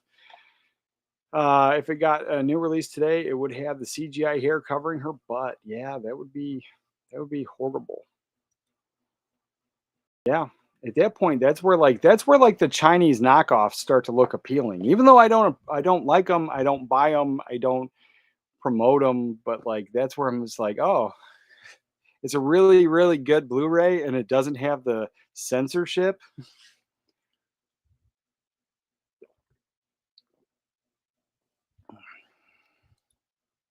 Cocoon needs a 4K. Yeah, it does. That's another one that's like that one made there was videos that people were making about that. People that are not into physical media were talking about Cocoon years ago, how it basically was out of print. It disappeared from Blu-ray. You couldn't get it. It's a kind of a cult classic. People like it. And so yeah, that one's been talked about for a long time, just not being on Blu-ray and being long out of print. So 4K would be nice, but I'm assuming the reason is we don't have it is I'm assuming it's another Disney title. I mean, it might not be, but I just kind of get the feeling it is. Not Quite Human with Alan Thicke, and there was like 3 of them. Ha ha ha. Yeah, yeah, yeah. That's what I remember. I remember there was a bunch. Team Witch, Robin Lively. Oh, yeah, I love that. I have that one too. I'm trying to get my daughter into it. She won't. Hasn't watched it. Let's see. Just Like Dad was a TV movie that I liked growing up. Also, Picture Perfect with Richard Karn. Nice, nice. Both which are on DVD, surprisingly. Nice, nice. I mean, well, at least you can get them on DVD. There's that. Yeah, yeah, yeah. All right, folks. Well, I've been streaming for about 3 hours. I'm gonna get out of here. It's getting a little warm. I don't know, for whatever reason, the air, even though our air conditioner's fixed and we got a brand new one, it's like not pumping out of this room. Like I'm getting a little warm. So anyway, I had a lot of fun with you guys. Thanks for hanging out. Tomorrow there is definitely going to be videos because I don't have maintenance people coming to like fix the air conditioner or do anything tomorrow. So, but yeah, thanks for hanging out. It was super fun. Maybe we'll add in one of these like nighttime live streams. Because it was a lot of fun. A lot of fun. Anyway, remember to watch a movie today, and I'll catch you guys next time.